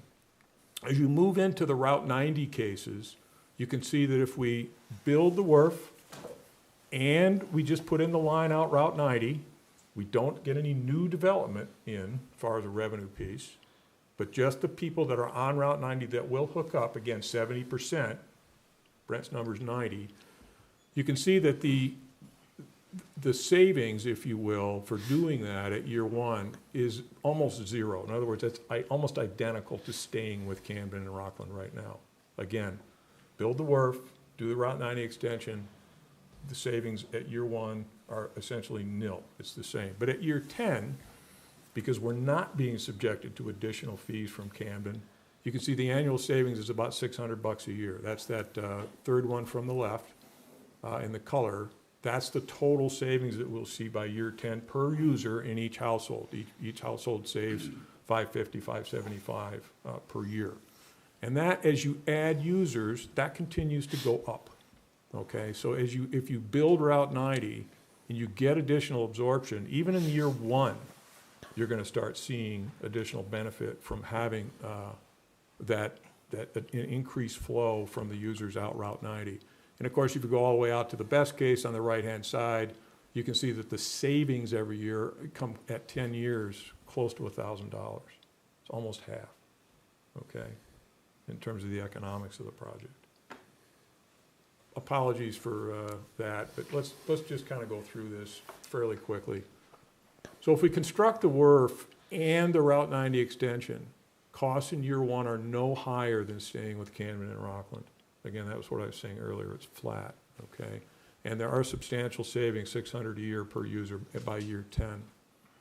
So accessing the potential users out Route 90 past the high school provides additional revenue for user fees and debt service, and that includes the contribution from Maine Water, because we need that line out there. So, you know, and part of this, from a benefits perspective, from an financial analysis, providing the public sewer allows us to expand the tax base overall, because we can get development. We need the sewer to get the development out there, and that will expand the tax base in the town. And that's an important piece just from a, you know, simple tax management perspective.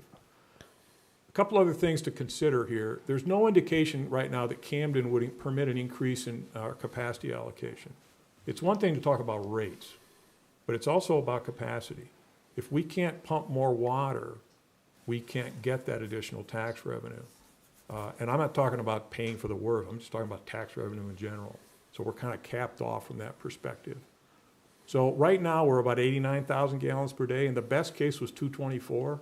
So we need to ask Camden for another 135 in terms of an allocation of additional capacity. And they've indicated, because I've seen them say it personally, they don't want our water now, let alone have us go to 135,000. So that's an issue to consider. And our lack of cost and capacity control is also a financial issue, because we're less competitive that way.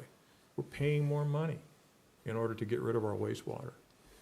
The last thing I wanted to mention is that we are also, and everybody, you know, many may or may not know this, we're in receipt of a notice of violation from US EPA for our water quality in the harbor anyway. We received that in 2013.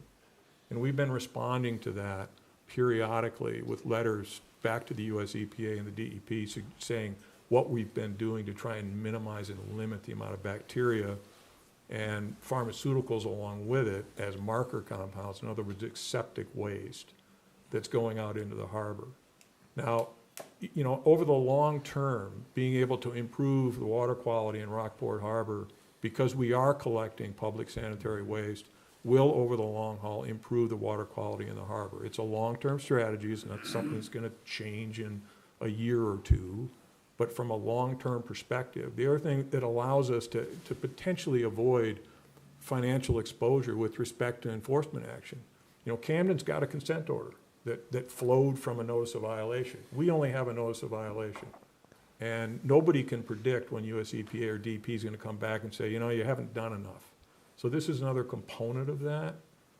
But from a long-term harbor water quality perspective, getting the bacteria out of the Goose River, getting it out of Harkness Brook, getting it out of Ott Brook, again, long-term stuff, not happening tomorrow, but that's another potential financial benefit to us if we're not subjected to costly enforcement. So from a summary perspective, this is going to take about 4 to 6 years to do, and it's feasible at all 4 locations. The risk and liability analysis favors Public Works and Penn Bay Medical Center. I mean, it doesn't favor Kramer Park, it doesn't favor Glen Cove Park. All 3 technologies are feasible, with MBR and that the Lincolnville system, if you will, are the most favorable from a cost and a risk perspective. The conventional activated sludge, the one that we saw, the big outdoor tanks at Bridgeton, that's feasible, but it's more expensive, okay?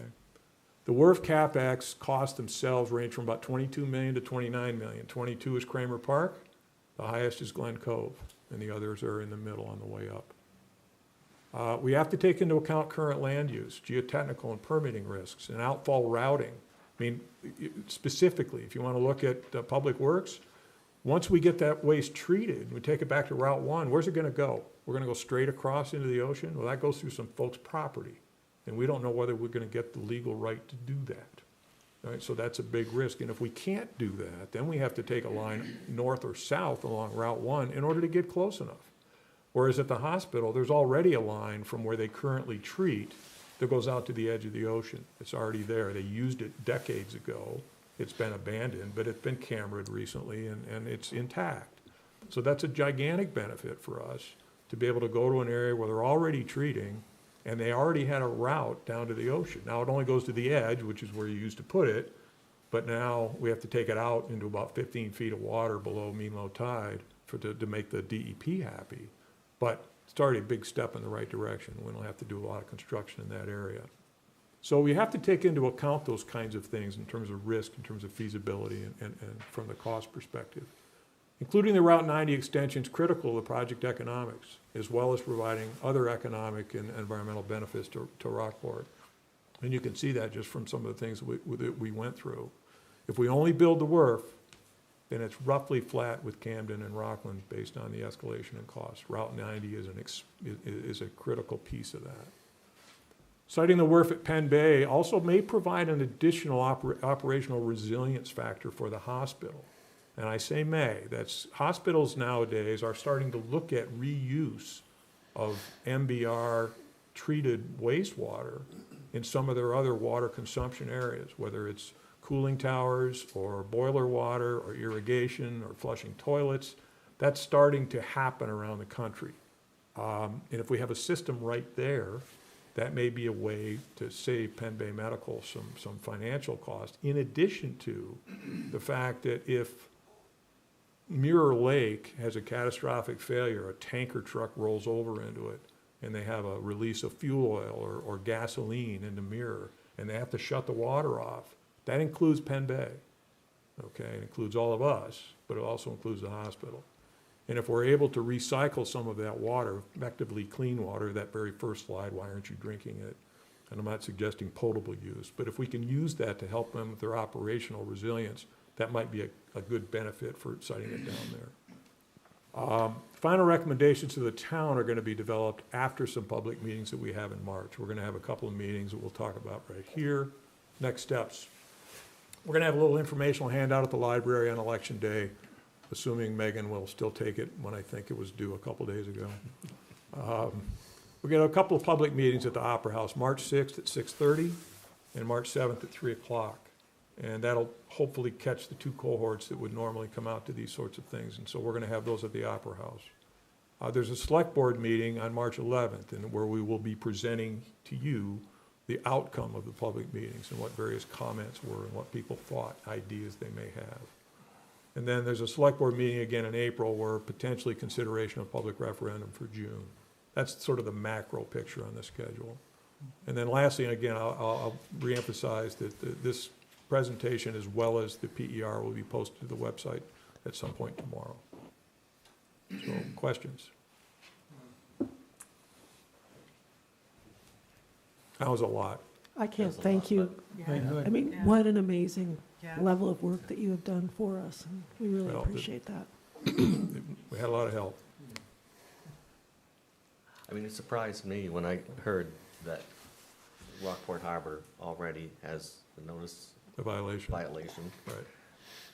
And that comes, as I understand, from private sewers kind of leaching into the rivers and. The issue is. Partly. It's bacteria in the harbor water, which includes pharmaceutical products. In other words, derivatives of caffeine, derivatives of nicotine, derivatives of blood pressure medications. In other words, it's not that the birds and the dogs don't take that stuff, okay? And so we're picking it up. It doesn't mean it's hazardous in terms of its actual concentration. It's just more of a marker that says, where's this stuff coming from?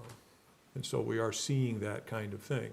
And we made a lot of effort to try and find the source directly in the area of Goodies Beach. I mean, there's been no shortage of that, particularly in the sort of 8-9 years ago when Bob Kennedy really focused on that. And we were unsuccessful in figuring out specifically for Goodies. But the same stuff's coming down the Goose. And the same stuff's coming into Harkness and Ottbrook.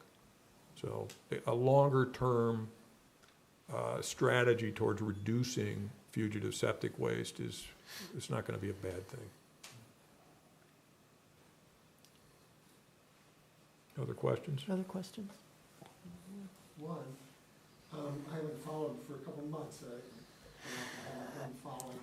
Discussions with Camden. pretty much Yeah, dead. Peter, you probably should go to a mic. The mic here. So my question is, are discussions with Camden pretty much dead and gone? I'm going to defer to these two.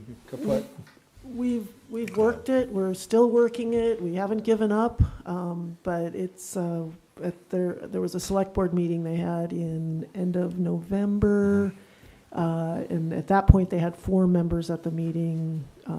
2 definitely set against any taking Rockport wastewater. 2 maybe would consider it. So, again, we're still trying to have discussions, but if somebody doesn't want to stay married, it's hard to stay married. So, and I think we're moving forward on this thanks to this task force work, because we think that's in the best interests of the town to at least give ourselves a path if we cannot work things out with Camden. And I think one other detail that's important to a lot of people to understand, at least the sewer users, is the difference in what Rockport is charged for their use through Camden versus what Camden residents are being charged. I forget the numbers, but it's It's big. roughly 40% increase. If you look at what we would be paying in terms of user fees relative to what we are paying in user fees, it's about a 40% increase over what we would be paying with our own system. But I mean also, like, as of today, what Camden charges their own users, what is the user rate versus, is it like $6 or something versus 20 or Camden something? charges us the same rate that they charge their individual users. And then, of course, our residents, our sewer users, on top of that, pay all the costs to operate our own system in Rockport to collect the wastewater. Yeah, to be clear, the way that it works is Camden, when you pay your fee, which is the same rate that we're paying, they also get the piping worked on, the clean outs, the pump stations functioning, all the kinds of things that get the water to their wastewater treatment plant. We have that same system here in Rockport. We have all the current piping that goes to the pump stations. But the user fee we pay Camden doesn't pay for that. We have to pay for that separately, which is why we pay more, okay? Maybe I was confused then, because I was thinking that the actual user rate per 100 gallons or whatever it is was like $20.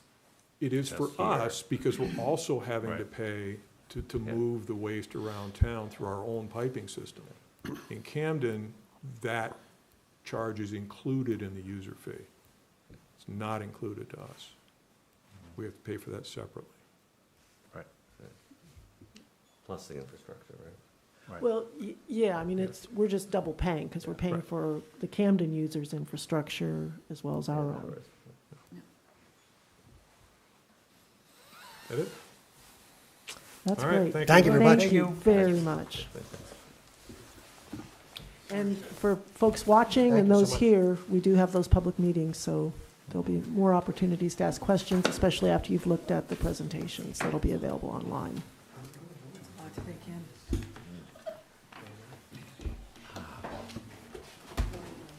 All right. Should we take a break? Or do you want to take a break? Why don't we take a 5-minute break, give the board a chance, because then we can march through the end of it.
Okay.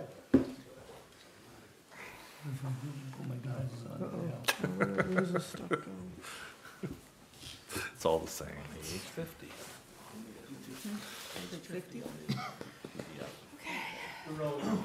Okay, we're back here after a brief break, and next item on the agenda is a hearing on 150 Park Street. John, do you want to? Yeah, so this is obviously a continuation of the conversation that the board, I suppose, was first directly engaged in at your October meeting. And unfortunately, we are back at a point where further action by the board seems to be needed.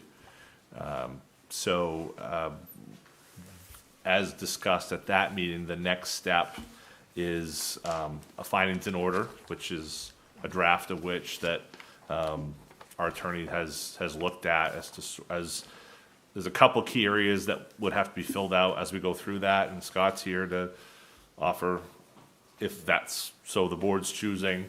But largely, this is just for those listening who are not familiar, this is concerning the property at 150 Park Street, the red house that is right on the edge of Goose River. And again, the process has, while there was some initial great hope that we might be able to get resolution and some action on that property immediately, that hasn't happened. So what's before you is a hearing where you will, just to kind of go through the form here, you'll take note of who's present at the hearing and testified, and then after which evidence was provided, and that's already, I think, been pulled together, so we have the evidence that's provided. And then the findings of fact. So basically the facts that you're citing to make your decision, and then your decision, the reasoning effectively behind that decision. Moving on to the next page, the draft that you'd received from me had a couple blank spots in dates and times, so our attorney has filled in some of those, so I'll try to go through that, and Orion's here, we'll talk with him as well. But effectively, the building is to be secured and prevent occupancy or use within 24 hours. So obviously within 24 hours of this action. And then at that point, the next stanza, it talks about that you are given, the individual, the homeowner, is given a certain date by which they have to take action to the satisfaction of our code enforcement officer. The next section really just talks about the registry, Knox County Registry of Deeds. That's a simple one. And then the date. And the date for this, well, we'll talk about in a bit. But this court action can be appealed if within 30 days of the decision.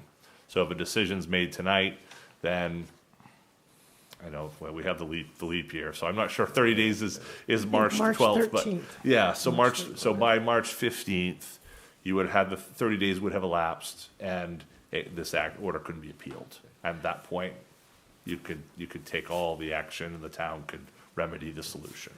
Can I back up for just a Yeah, moment? I went way beyond, Yeah. so. No, but in a nutshell, we left this off, what was the meeting? October.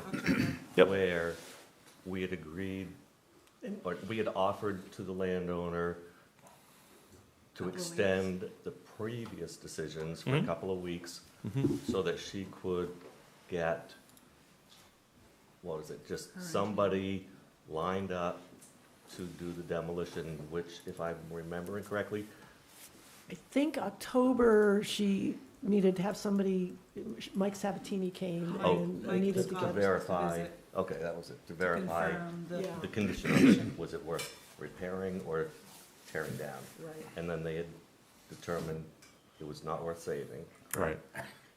And then she had, the next step would be to get the contractor to do the demolition that was certified for shoreline Right. work because of the Goose River going by the property.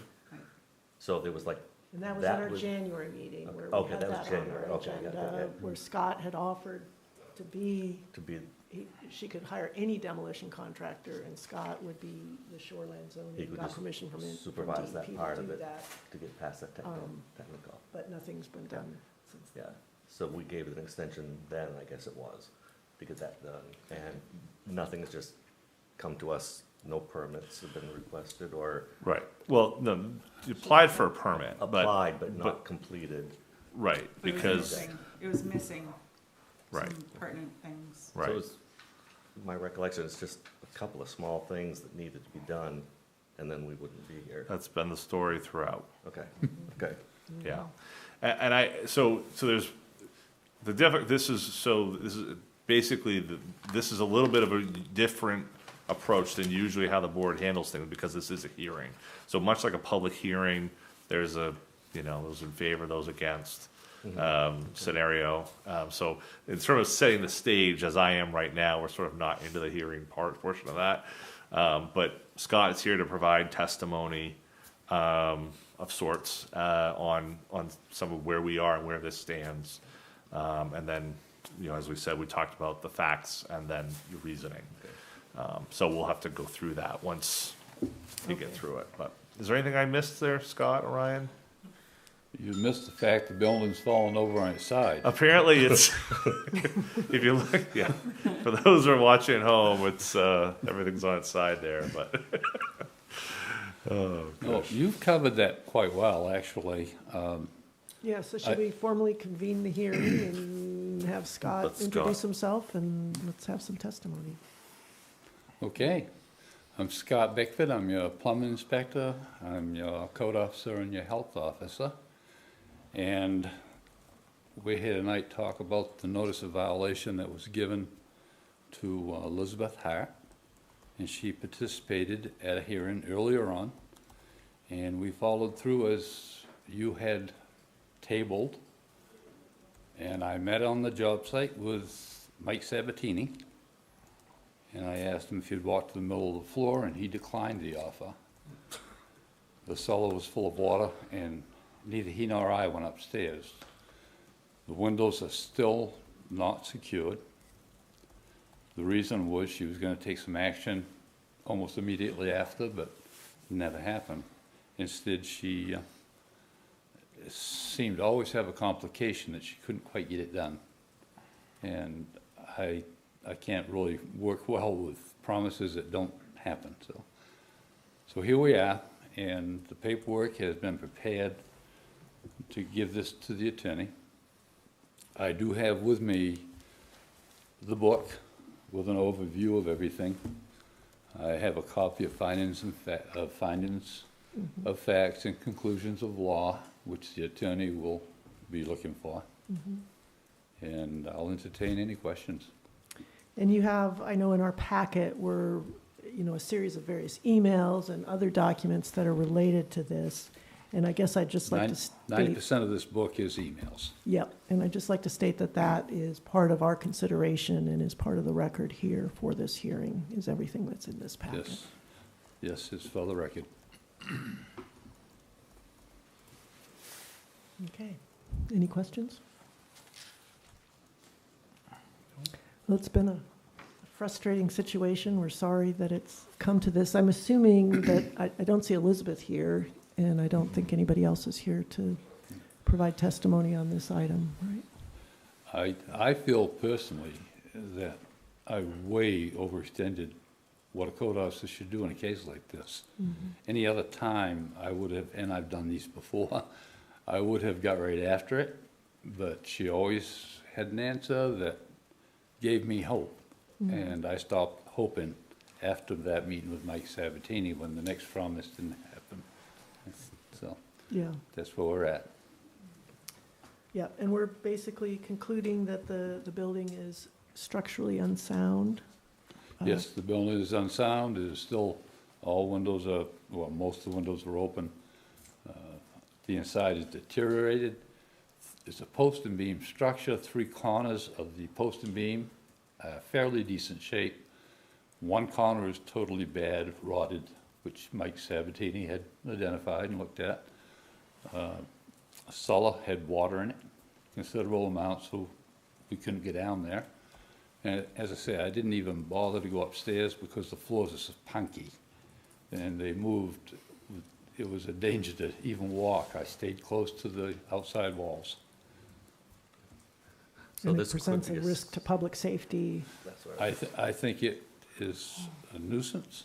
The door that used to be there that was broken I think has now been taken off its hinges. There's signs possibly of access of somebody being in there. That's what I was just wondering if there was a possibility that people would go in just to vandalize or to explore and they could get hurt and.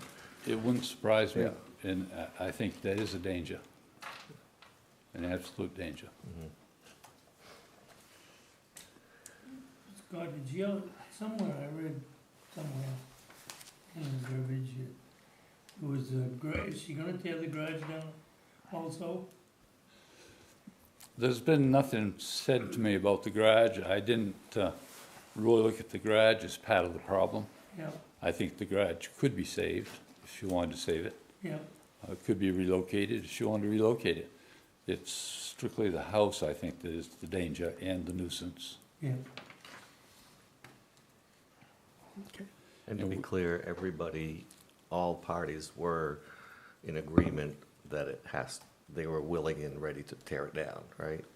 There's no dispute on that. Well, at different times. I don't think we Well, all stood currently. together in a circle and Yeah. said that. But yes, Yeah. at different times, everybody's agreeable, and we have that in emails. Yeah, Yeah. that's, from what I had read, that's, Yeah, and our last communications with her were all about finding a contractor to demolish the building. Right, and Sierra gave a whole list of contractors, because she could only find 5. So Sierra gave a list, which is in here. And everybody that does this type of work isn't certified, and I know that. And wherever there's shoreline zoning, rivers, streams, or brooks, they need to have the state certification. Even if they put in septic systems, they have to be certified to do that. So that was my offer, to take the responsibility to make sure best management practices were in place before this happened. Because she said she couldn't find anybody who was certified. But now she has a whole list of people, and it's off the state website. Yeah. And And you've good half gone, of you've those- been over backwards to try to, I think work I've with gone her. beyond what I should have done. I think as have we. I mean, we've had, this is our 3rd meeting, I think, or 4th, where this has been a topic. And I'm really not very excited about taking the responsibility now for the best management practices. I think that's a liability that I was offering to take, and I'm not really willing to do that. I think Ryan offered to step in on a lot of this as well, too. Yep. And it's stalled. And to Scott's point, that's, when these matters come up, the homeowner has to have some responsibility, right? And I think that's really what it comes down to.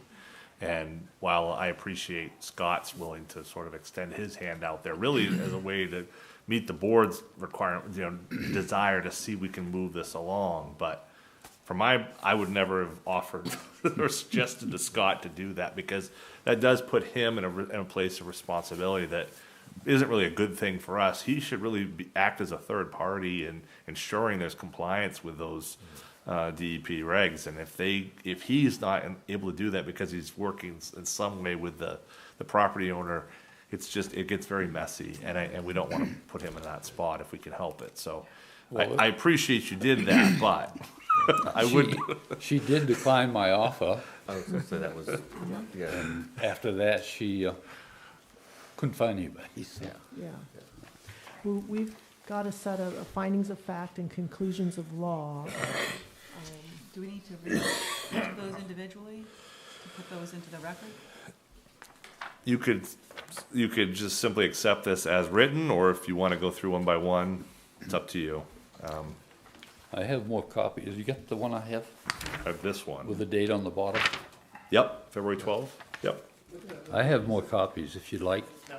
Yeah, I think for purposes, given our meeting schedule tonight, that if everyone's okay with that, we could just include this in the record, our findings of fact and conclusions of law.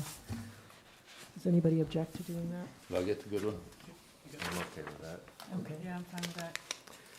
So then, would we have a motion So that to would- accept these findings of fact and conclusions of law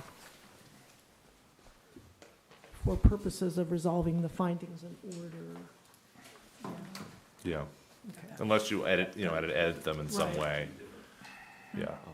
It may be different. Yeah, Yeah, that has a date. Yep, I Yeah. have. I got the one with the date too. Yeah. No date. Yep, we're all good. Yeah. I beat you to it, Scott.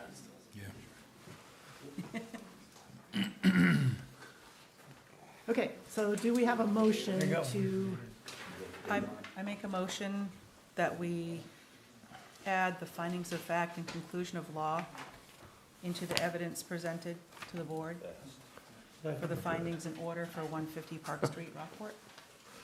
Second? okay, any discussion? All those in favor? Okay. All right, thank you, Scott, for all the work on this, and, So do we have to determine a date, or is it? well, we have, let's see, we have the, I guess, it's probably good to just make clear on the record that we, it's ordered that to protect the health, safety, and welfare of the building is to be immediately secured to prevent occupancy or use within 24 hours. Further ordered that to protect the health, safety, and welfare, the dangerous, unsafe, and unsanitary conditions associated with the dangerous building be abated no later than 30 days to the satisfaction of the town code enforcement officer. Such abatement shall include demolition and removal of the building. Be it further ordered that the town clerk shall record this order in the Knox County Registry of Deeds and cause attested copies of this order to be served upon the owners, occupants, and parties in interest as required by law. And be it further ordered that if this order is not complied with by March 15, 2024, the town manager is hereby authorized and directed to do all things necessary to effectuate the order, including municipal action to remove and/or demolish removal of the said dangerous building and nuisance. And I think those are the provisions we included, so. Okay, we're sorry it's come to this, but appreciate the good work that Scott, Ryan, and John have put together on this, so. So, Thank you. just a quick comment. Orion, I see she wrote a couple emails like on January 3rd and 4th to you. She has never responded since then. She responded today with a possible, for Jeff, still with me. So I had a response from Ms. Hart that she was gonna potentially have this done, or a tentative date of March 30th. I don't have it in writing, I don't have a permit filled out. She said she was gonna come in tomorrow. Okay. Could be convenient, I don't know. So if that happens, then, If it happens, then great. then we're all set. Sure. As long as it happens. As long as it happens. So Well, what this right now, the does is that- dates are, 15th, yeah, the right? date is March I 15th. know, well, then that's what I'm asking, is if she comes in tomorrow and they files a permit and it gets approved. If she can get it demolished by March 15th. By March 15th, then John has the authority to go through his action of Yeah. demolishing on the town's record. Yep. Or working with her. And she has like an official date with a contract of the 30th, then, we wait. But if it hasn't happened, then we already have this in Okay. place. Yeah, because I really don't want to see us spending the money to do it, but. Sure, no. No. But we Either. also want And, and Right. did I We hear have the that wiggle room. you said emails went back and forth in All right, I just January, wanted and today is when you heard? Today's when I received an email from her. Okay, about okay. I just wanted to clear that point up to make sure that, if something does happen in the next few days. She's made no contact at all with me. Yeah. And, I and, don't and think she likes me. this process requires her to be served the notice of this hearing as well. So she is aware that this process is happening tonight and will take action as needed, so that being served by a Waldo County Sheriff has not moved the needle, so. Yep. No, I understand. I'd like to wanted to avoid it. understand those points, Yeah, so that no, they're clear to everybody, especially to my brain. good place, because- good place to be, yeah. I was a little confused. Yeah, that's yeah, all. yeah. Okay.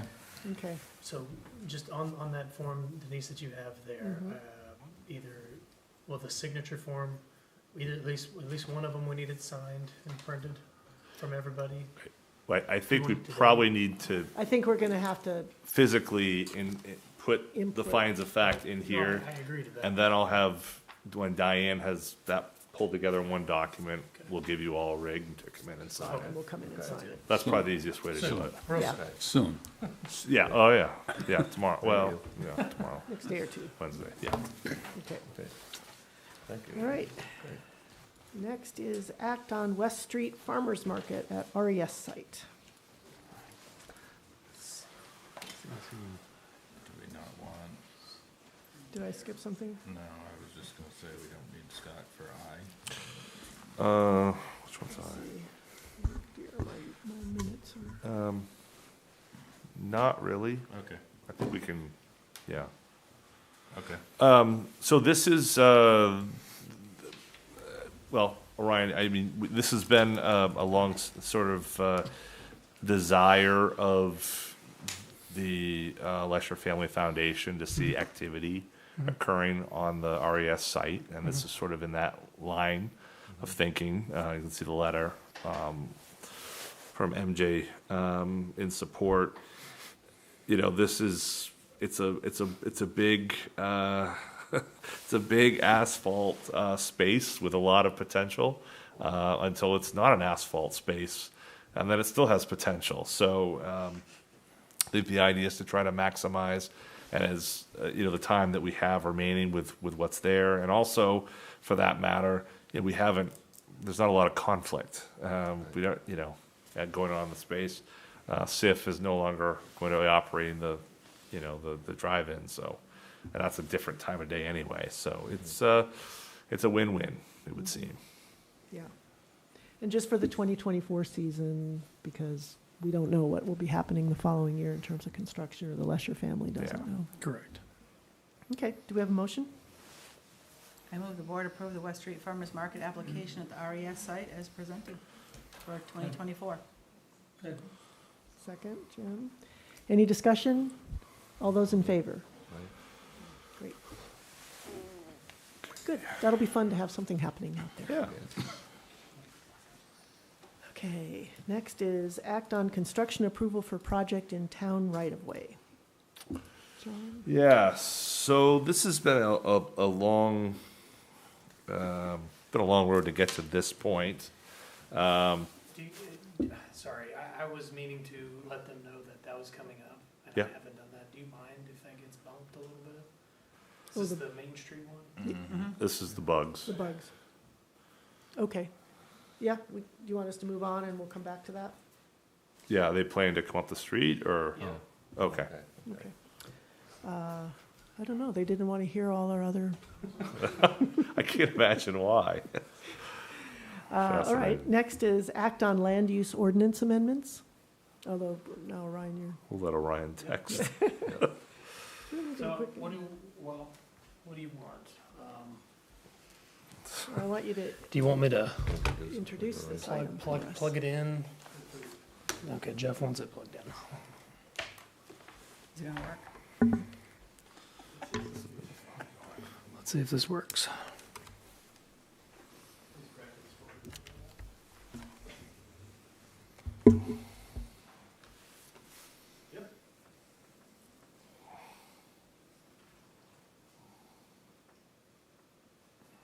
Okay. Right. Okay. Ready? Ready. Okay. So what you have in this packet are recommendations from the planning board to amend our land use ordinance to be in compliance with LD 2003. Everybody's got an opinion about LD 2003. I've received some emails as well as the planning board about not adhering to LD 2003. Well, it's not an option. So if we don't adhere to it, LD 2003 still rides. And then we have an ordinance that won't allow a project to be approved per LD 2003. So what that's going to result in is a developer suing us, appealing the planning board's denial, appealing the zoning board of appeals denial, and then going through the court system. So it's just going to be a long lawsuit in a debate. So in aims to avert that from happening, we've taken LD 2003, interpreted that into our land use ordinance, how it best fits, and now we've got a leg to stand on in an argument if there ever was a dispute. So that's broken up into a few categories. So there's a PUD, which is planned unit development, which is an ordinance that we haven't had in the past. So that's just another planning tool, which gives us more versatility in conversations with the developer. I'm not going to go through detail. I'm just going to go high level right now. And if you have questions, I can go into that. And then we've revised the And is this all new, this planned unit development, this is all new? This is all new. And then with the planned unit development, so part of LD 2003, if you wanted to take advantage of a density bonus, you would have to have at least 20% of your development as affordable. So what does affordable mean? And this was a conversation that we had with our planning board and with our attorney, and the best outcome was to create not just the definition that linked it, but to create a section in this. So that's where section 818 comes from the essence of it. So it gives us a little bit more of, in the findings of facts, conclusions of law with the planning board, we'll have a section that we'll formally go through that says, yes, that 20% at a minimum meets our criteria of an affordable housing. And then through the cluster development ordinance, we currently have one, but it's ineffective at present. So we've revamped it so they can actually work. The current issue with our cluster development is that it requires like 50% of that parcel to be locked in a buffer zone requirement. So in essence, what that means is nothing could be developed there. I understand what they meant by it, but what that does is if you've got a parcel, probably about half of that is unusable. So what it was supposed to be was that 50% set aside. It's its own thing, managed by the coalition, the homeowner association, and then the rest of that is to be developed with it all being clustered together. So the current ordinance didn't allow that to play out. So we cleaned that up so that the same thing happens, just worded differently. And then same with the cluster development, we added intensity density bonuses. In this ordinance, same as a PUD, which makes us compliant with LD 2003, if anybody wanted to utilize it for that provision. And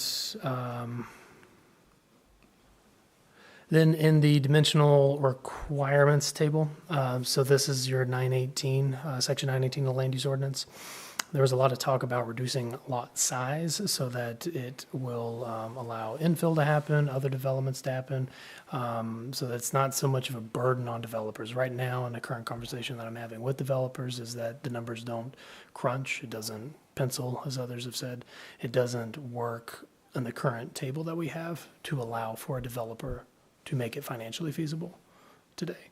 So it's reduced in those conversations, and I think one of the first workshops we had with the planning board was a conversation with a developer and another person that understands land use developments, and they agreed that reducing lot sizes will allow development to take place. So there's recommendations through here to reduce a lot in our dimensional table.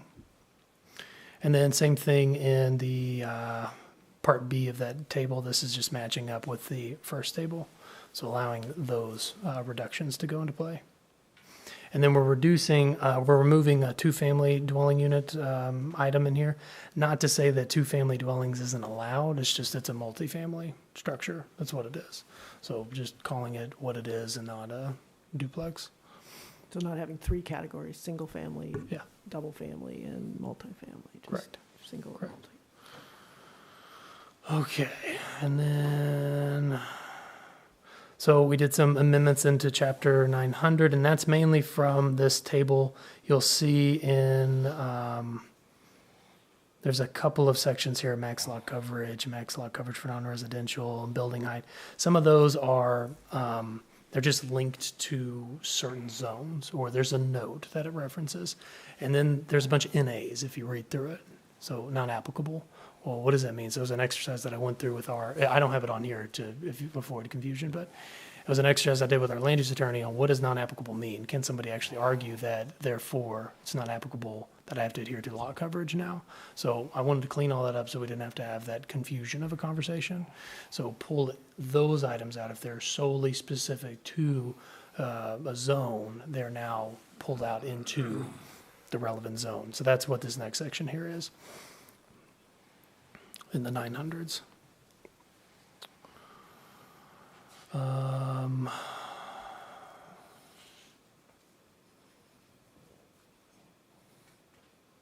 then residential housing unit ordinance, there's a concern with the additional dwelling units. Right now, nothing you can do, say, or whatever, just based on LD 2003,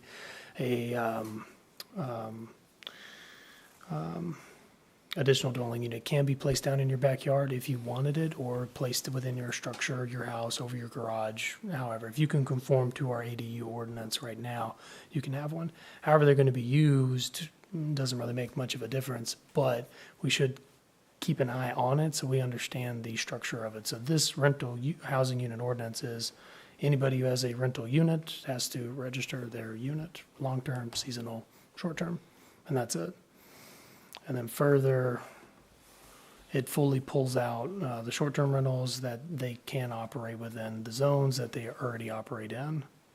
So They can or they can't? they can. They already operate in these zones anyway. So we shouldn't go in and say you can't operate here. That would create a giant problem. We're not. We're trying not to saying you limit. can't do it. And then some cleanup to our accessory dwelling units. So we had a bunch of ADUs or replacing ADU where it says accessory dwelling unit, and then adding in this line of H, either the principal structure or converted ADU shall be occupied by the owner of the property as their principal residence. Could you say that once again? Yeah, so, so H, either the principal structure or converted ADU shall be occupied by the owner of the property as their principal residence. And then we initially had, just out of unsurety on what these are really going to be, the first draft was a 600 square foot maximum that you could do. We're proposing to remove that because a few examples came into play that that's too small. So out of trying to accommodate a few homes that want to come in, rental units, this allows that to take place. Now, where it gets interesting is that the accessory dwelling unit cannot be larger than your That's primary what I was structure. wondering. So there's at least the some primary. limit on the size of Correct, the ADU. correct. So It's you just- can't have an ADU that's much larger than your existing house or primary structure. Mhm. Or taller, if I saw Correct, something? Okay. correct. Okay. And that is it. So do you have specific questions about any of these? And no, I've already said the planning board recommended these. So each of these are separate recommendations. So it's not one lump sum recommended. I think there's 7 right there. So there's 7 full recommendations. Okay. And the planning board voted on those? Yes. Unanimously? Yes. Approved those?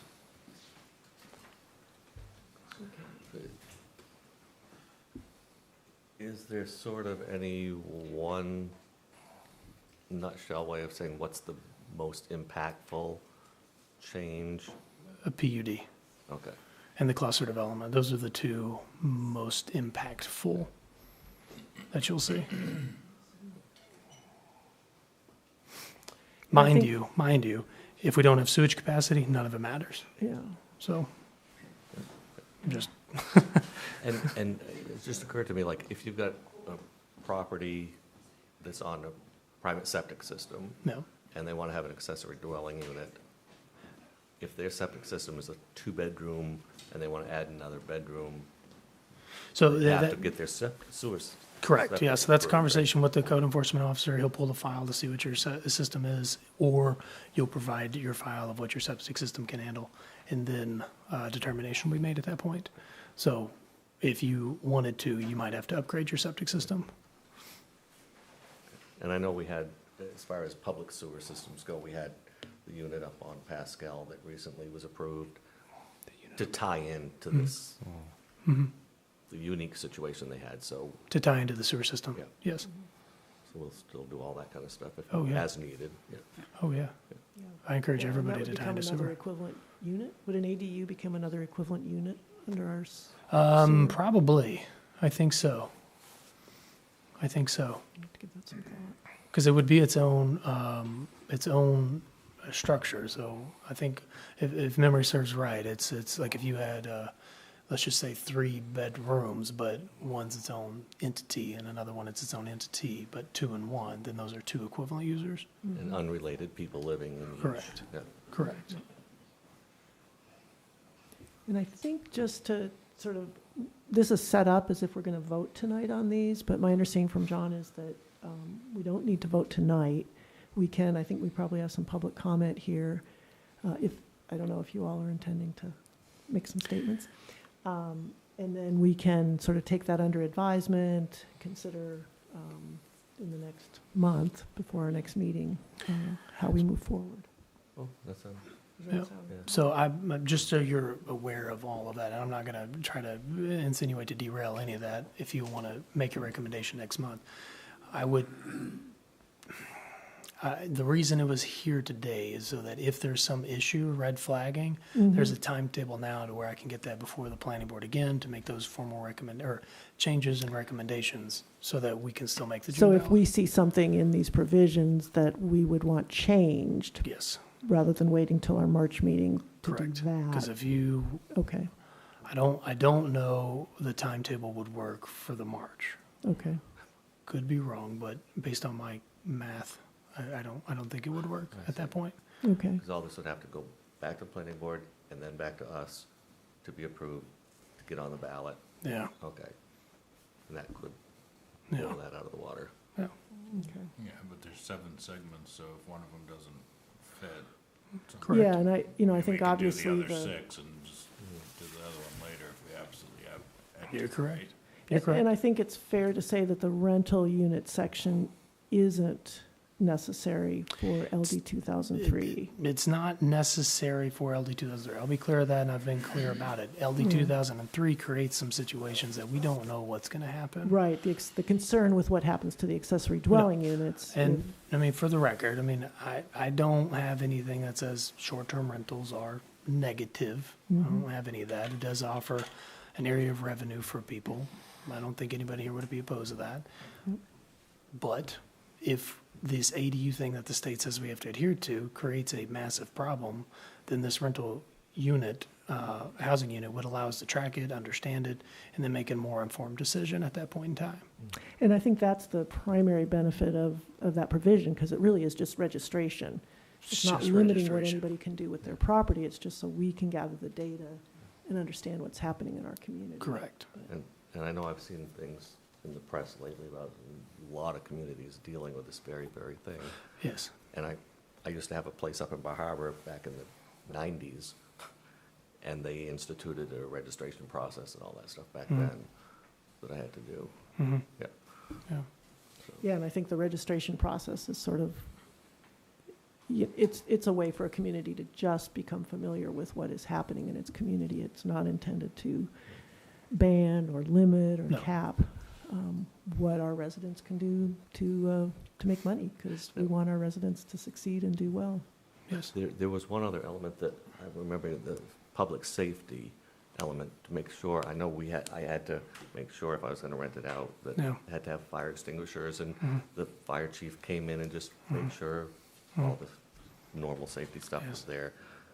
Is that, Yeah, so if you're going to have a rental unit, you will need to have a certificate of occupancy, hands down. This right here will codify that. okay, So there's no way that you can really skirt the system. If you want to rent it out, fine, make sure you have your certificate of occupancy. it's not limiting the option to do it, it's just making sure that it complies with safety Correct. codes. Yes. That makes sense. Yeah.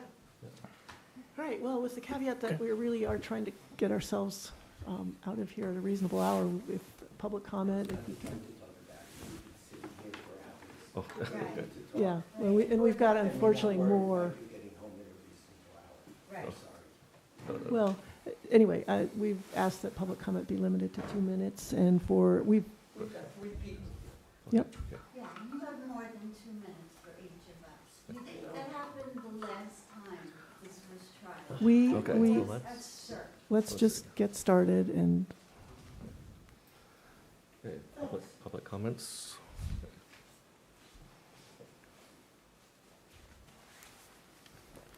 Hi, I will be under 2 minutes.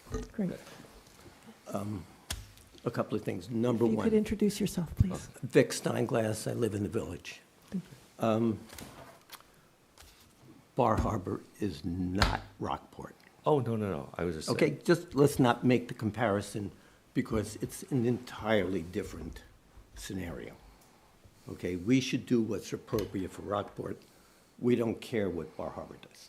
Okay, we don't care what Rockland does. We should do what's right for Rockport. Okay, a few years ago, we had a vote. The town people were asked if we want to have an ordinance that controls short-term rentals. Okay, Voters voted 70% that we did not want that ordinance. That's a significant margin. And here we are asking for another ordinance that deals with short-term rentals, but now we're bringing in all rentals. So we're going to regulate all rentals. Okay, what's happened in the last few years? What has changed in Rockport that says all the voters were wrong the last time? We need regulations. We need an ordinance that is going to control rentals. We don't need another ordinance. How long have Rockport residents been renting their homes? I've been living here for 50 years, and it was going on for 50 years before that. We survived. How many complaints are there? Hardly any. Police get no complaints. One or two neighbors may have a problem, but one or two neighbors have problems with long-term owners of properties, let alone renters. So what has changed that we need an ordinance that we didn't have before? More bureaucracy, more keeping track of us. We don't need that. We got along just fine without it for 100 years. Also, how is this ordinance that's being proposed relating to rentals going to make the average Rockport citizen's life any better? Not at all. Okay? We got along fine without it. We don't need it. I don't want to be tracked by my computer. I don't want to be tracked by Orion. Okay? The last thing is a statement from Einstein. Insanity is doing the same thing over and over again and expecting different results. We're not at the state of insanity. We're not over and over. We're just at the first over. And we're on our way to doing just what he was saying. We don't need a new ordinance. The rest of it, and we don't also need, and I object to the fact that this is being buried, a whole new ordinance is being buried in just upgrading our land use ordinance. It's not. It's a new ordinance. It should be dealt with individually, and also I feel it would be very unfair to the planning board for all of the time that they put in and have this entire thing fall apart because the voters don't want to have their rentals regulated.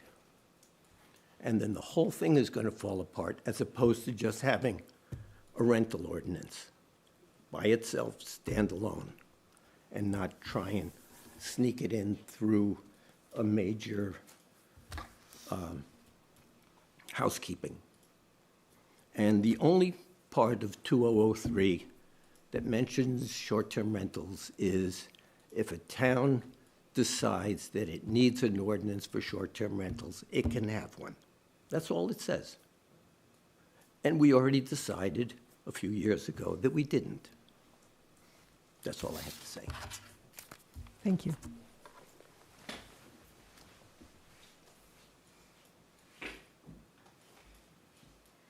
I go with that guy. I'm Marcia. Whoop. By the way, there was no notice in the papers about this meeting, and it's required.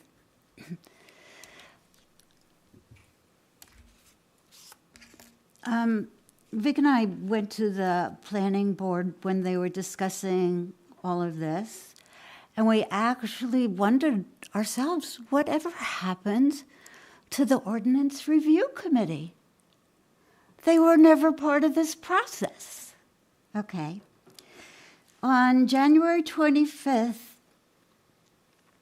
at 8:25 p.m. at the planning board meeting, the chair said, there will be no families left here. If we allow vacation rentals, BlackRock is buying them all. And that's what's said 2 years ago, too. And you know what?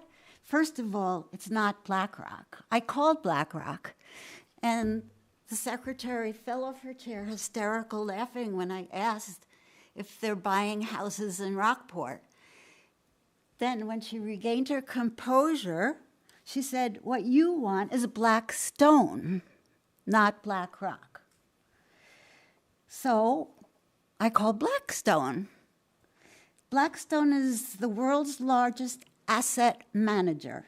Their portfolio is concentrated in Sun Belt markets, which they believe continue to benefit from outsized population, job and wage growth, and their holdings in Maine, get this, between 2018 and 2022, 0. They're not buying houses here.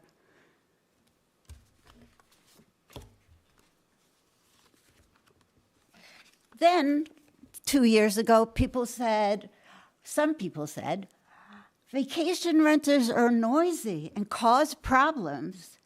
Okay, I talked to Chief Gagne. In 2022 and 2023, 0 complaints about short-term rentals in Rockport.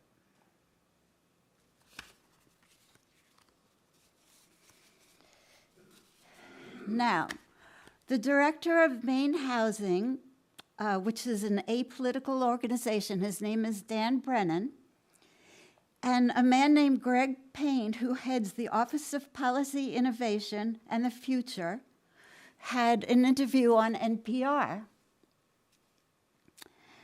They stated that, and that radio program is called The Cost of Living. I'm like, should I talk faster? No. Okay. And they said, these are their quotes. These are people who are experts in this field. This is a national problem, our housing shortage, our shortage of affordable housing that predates the recession. We need to add more supply. Our housing stock is old. We are limited by lack of public sewer and hindered by zoning and a lack of labor supply. These are the real problems that we have. Don't blame vacation rentals for these problems. They're long-standing. Now, I really think you're putting the cart before the horse with these actions. We are supposed Excuse to... me, I must interrupt because we haven't taken any action. We're listening to you. We're taking public comment. Okay, with these ideas. We are supposed to rework our zoning and be in coordination with the comprehensive plan. It is stated so in LD 2003. Growth areas are locally designated growth areas identified in a comprehensive plan which meets consistency guidelines of the growth management program. Has anybody even looked into that? The Maine State website says, this law, LD 2003, is designed to remove unnecessary regulatory barriers to housing production in Maine, while preserving local ability to create land use plans and protect sensitive environmental resources. Marshawn, I must interrupt. It's been 5 minutes. How much longer do you have? I have 2 cards longer. Zoning ordinances adopted in a municipality would have to be consistent with both a local comprehensive plan and LD 2003. And our comprehensive plan is dated 2004. You are making decisions without a comprehensive plan that even talks about what the future is going to be. Big mistake. Lastly, study of the Maine State Housing Authority, the Governor's Office of Policy and Innovation and the Future, along with the Department of Maine Economic and Community Development, studied short-term rental inventory as share of total housing by county. Knox has 5.2% of housing as short-term rentals, 5.2%. Orion did a study. He may have used AirDNA, because I know that he said that he hired a company to see about rentals here. Orion suggests that there are 2,600 dwelling units in Rockport and 150 vacation rentals or short-term rentals. That's 5% of our dwelling unit. You're doing all of this and making hardships for our residents for 5% of our dwelling units here. Thank you for your comments. You're welcome.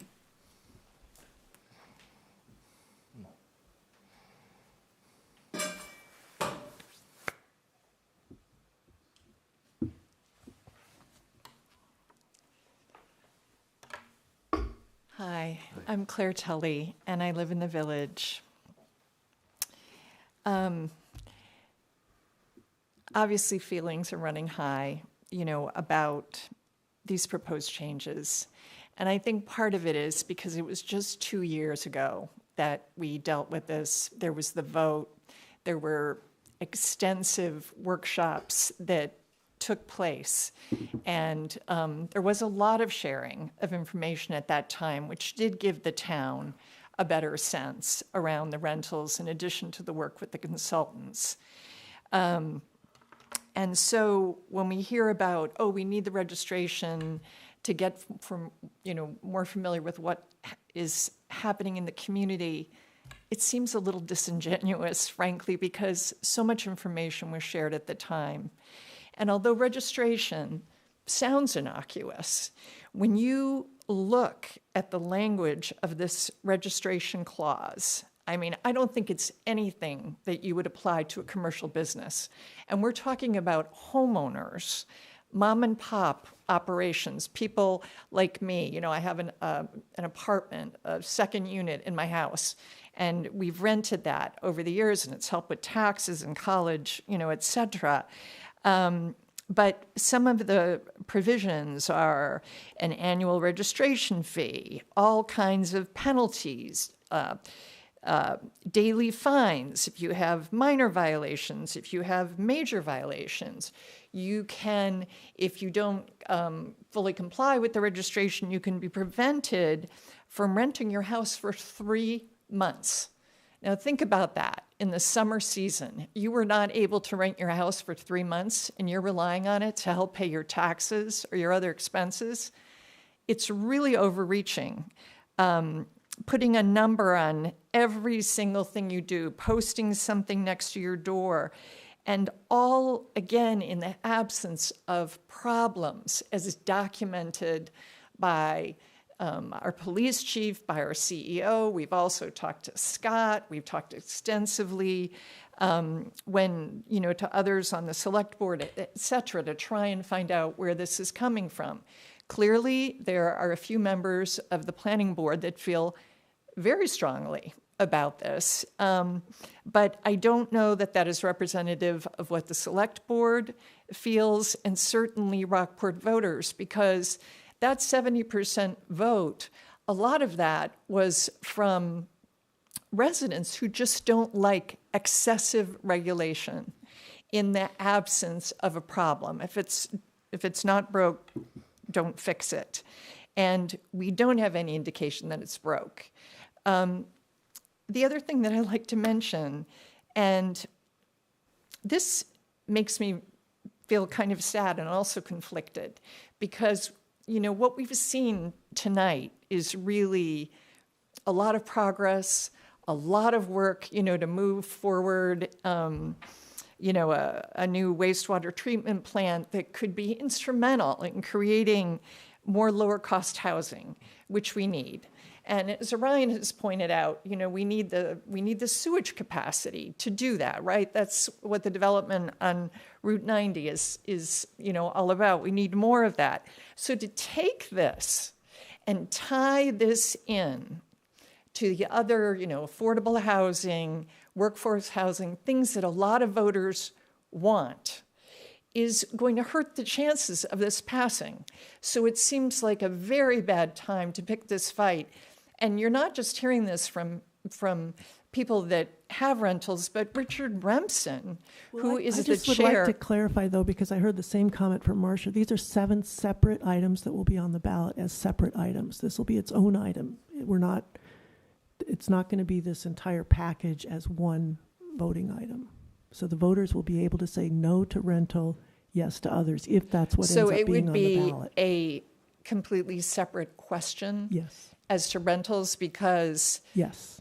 My understanding was that the chair of the ordinance committee had a concern about this being included with it. I don't know about that, but. Well, I believe there was a letter to the select board about this. So I think that that's very important that it didn't. From Richard Remsen. That it indeed be clearly separate from this, because I'm afraid that it could tarnish. That's a fact. That's Pardon? a fact that it is separate. It will be separate on the ballot if it ends up on the ballot. We haven't even taken a vote so on if it that. ends up on the ballot, it is a separate question from affordable housing or workforce housing. Well, no, PUDs will be separate from cluster unit developments, from changes in the density. There's a package of 7 items here that the planning board has proposed, and each of those will be its own ballot item. Okay, well, that is certainly a better situation, because I don't think we want to sabotage an initiative that has been long awaited. But I would urge all of you to really go back. Denise, you've got the most familiarity. You were here the first time with it and really looked at it. But I would urge all of you to go back. I think you might have been at the planning board meeting the other night. But some of the sentiments that were expressed about restrictions on private property rights, I found really kind of staggering. So I don't think that is what most Rockport residents think, and I think our homes are, in many cases, our most valuable assets. Claire, this is 6 minutes. How much longer do you have? Oh, I am just wrapping up. Thank you for your forbearance. I appreciate that. We appreciate the comment. Thank you. I know it's a late night. Thank you all. Thank you.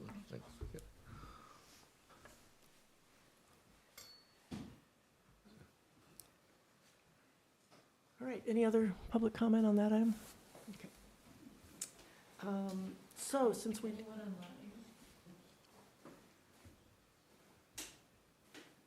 Well, any questions online?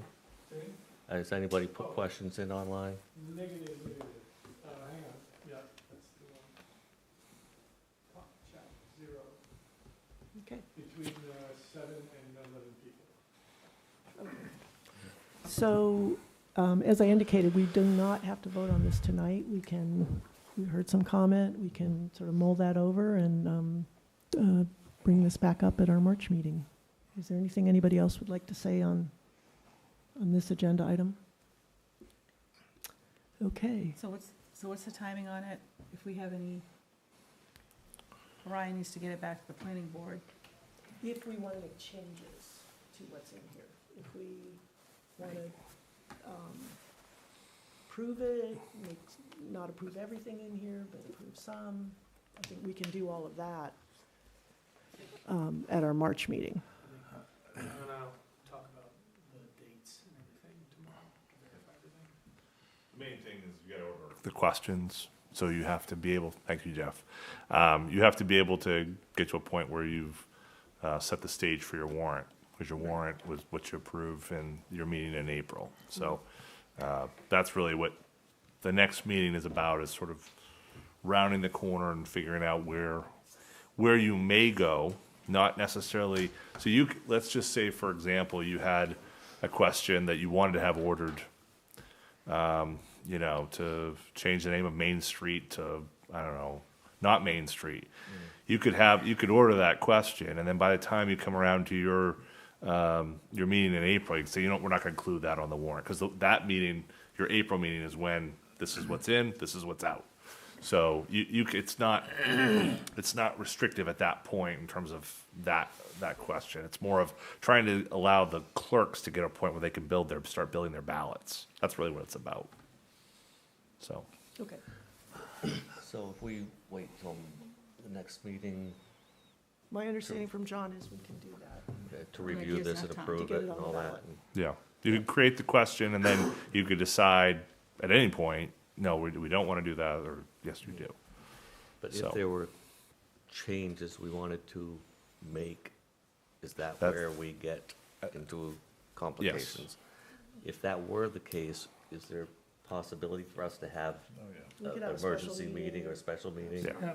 to keep on the timeline, Yeah. track? Yeah. Okay, so we have an escape route if.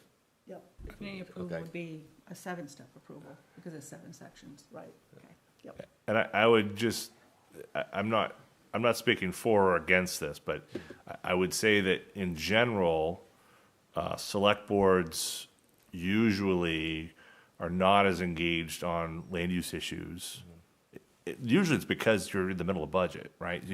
That March time, you're gonna be so in-depth in the numbers. You're usually the land use process, and we talked about the ordinance review committee, there's sort of like two different ships going on at the same time. So there's that part of it. There's sort of an independent effort that's often going on, but that doesn't mean ultimately you decide, the 5 of you decide what goes on the ballot.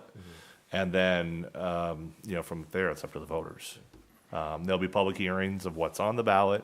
That whole process would go on, but wherever you choose to put on the ballot. And then, of course, you have November, which is going to, we'll talk a little bit, but that's a big election.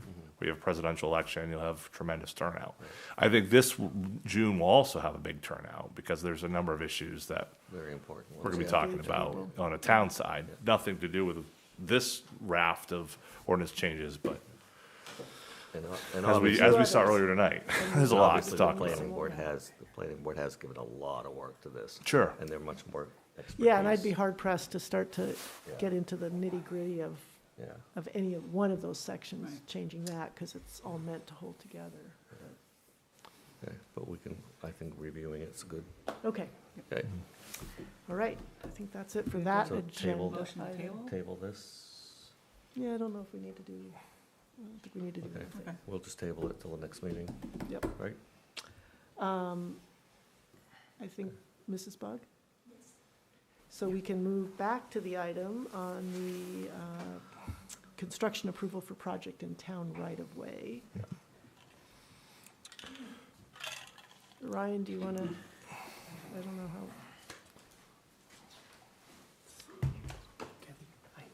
Yeah, if you don't mind.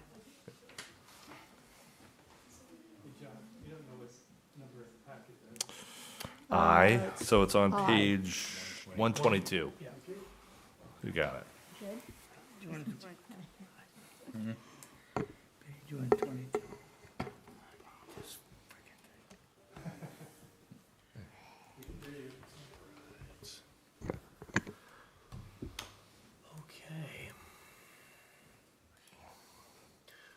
So, are y'all ready?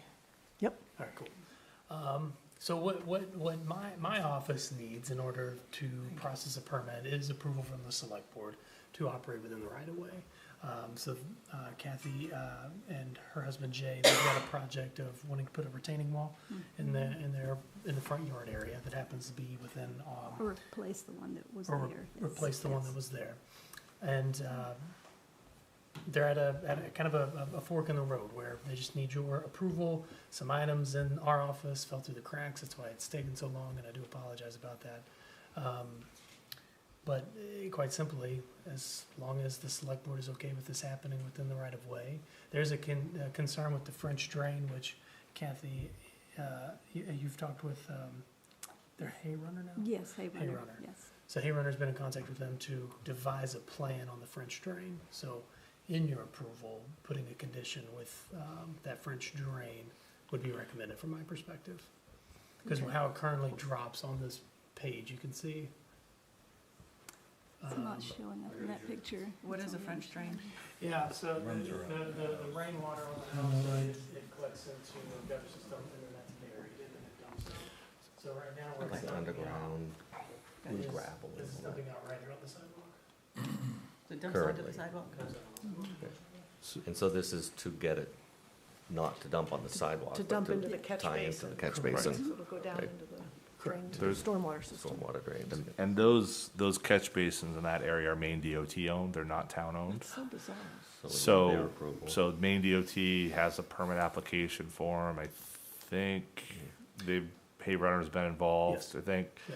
So it's merely a question of, there was some initial, when this was first looked at, DOT was, we don't want anything to, that could take months, and after further, conversation, we'll just get the permit application for you and we'll do it tomorrow. So I think that they're much more open to this idea, and obviously we don't want drains running on our sidewalks. That's not a good idea in town of Rockport. So if you can deal with two things at once, so be it. And that's the only thing that from our side that. And as I remember, there was a timber retaining wall or something like that Yes, there. yes. Yeah, Railroad with, tie. and it used to have a sun porch sort of built above it. That was before Oh, my before time. you, okay, yeah, I yeah, don't yeah, know about yeah, that. yeah, yeah. Not when we purchased. Yeah, because that was torn off, which made it look much nicer. Yeah. So everything in your office, you're satisfied with everything, you've got everything you need, you just need select board approval. That's it. Because it's in the town right away, right? So moved. Okay, But I- Kim, and we want that condition in there too. Yeah. Move the board. I should read that. I move the board approve the project in the town right away with the condition the owners first obtain approval from Maine DOT to move their drainage from the sidewalk surface to the catch basin on Main Street. Second. All right. Any discussion? All those in favor? Yes, that's a real yes, okay. Well, There we go. it's approved. So done. Thank you. So, Thank you for your time. Wow. patience, Was it- Too easy. Yes, it was. Okay, thank you. really We'll be in appreciate touch it. tomorrow, okay? Okay, sounds great. Okay, thank you for coming. Thank you. All right, Now, Jason, finally, and Joe. We have got EMS department creation for fiscal year '25 budget.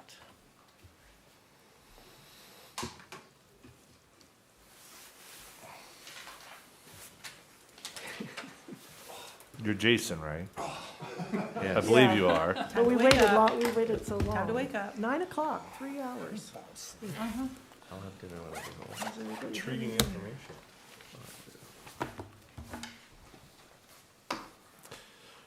So just to maybe kick this off, so the board held its workshop on the 5th in this same space.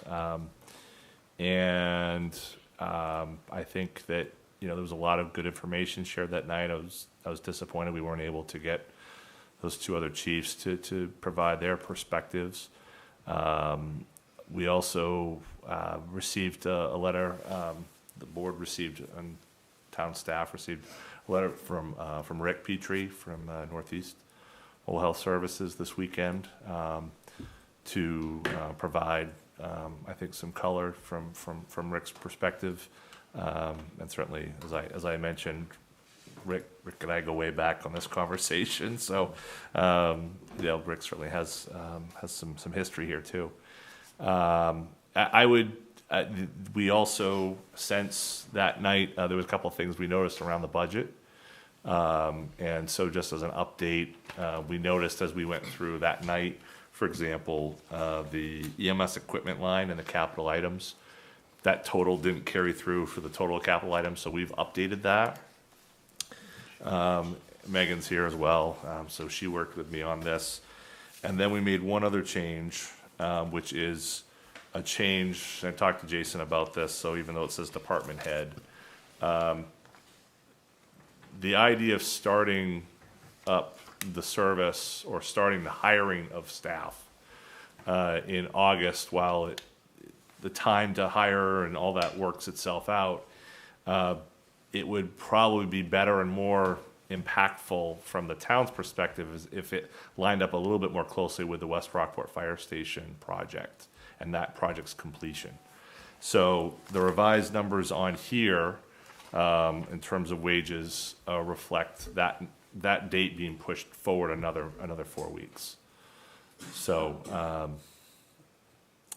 I think those are the changes in terms of what we've discussed. So Yeah. So the fire station completion is expected September, October. Oh, thank you. Yeah. And, obviously we're Anything can happen. February 12th, so Yeah. we don't yet have any timber. There's a lot still to be done over there, but, the last thing we're hearing from Maine Coast Construction, George at Maine Coast, is that they think they can hit the dates that we've talked about in our contract. So if we didn't have that, then we'd have to start talking about some other issues in terms of housing and staying overnight and how do we work that through, and just seems that seems another hurdle that we don't need to climb over, and the hurdles are high enough as it is. So. All right, so we did have the workshop, listened, learned a lot, asked questions. We did not receive public comment at that meeting. We have since received some written communications, as John indicated, from Rick and Joe Moore. Yeah, sorry. So that sort of gives us more flavor for some of the concerns and competing issues on this. It's a big decision for our town.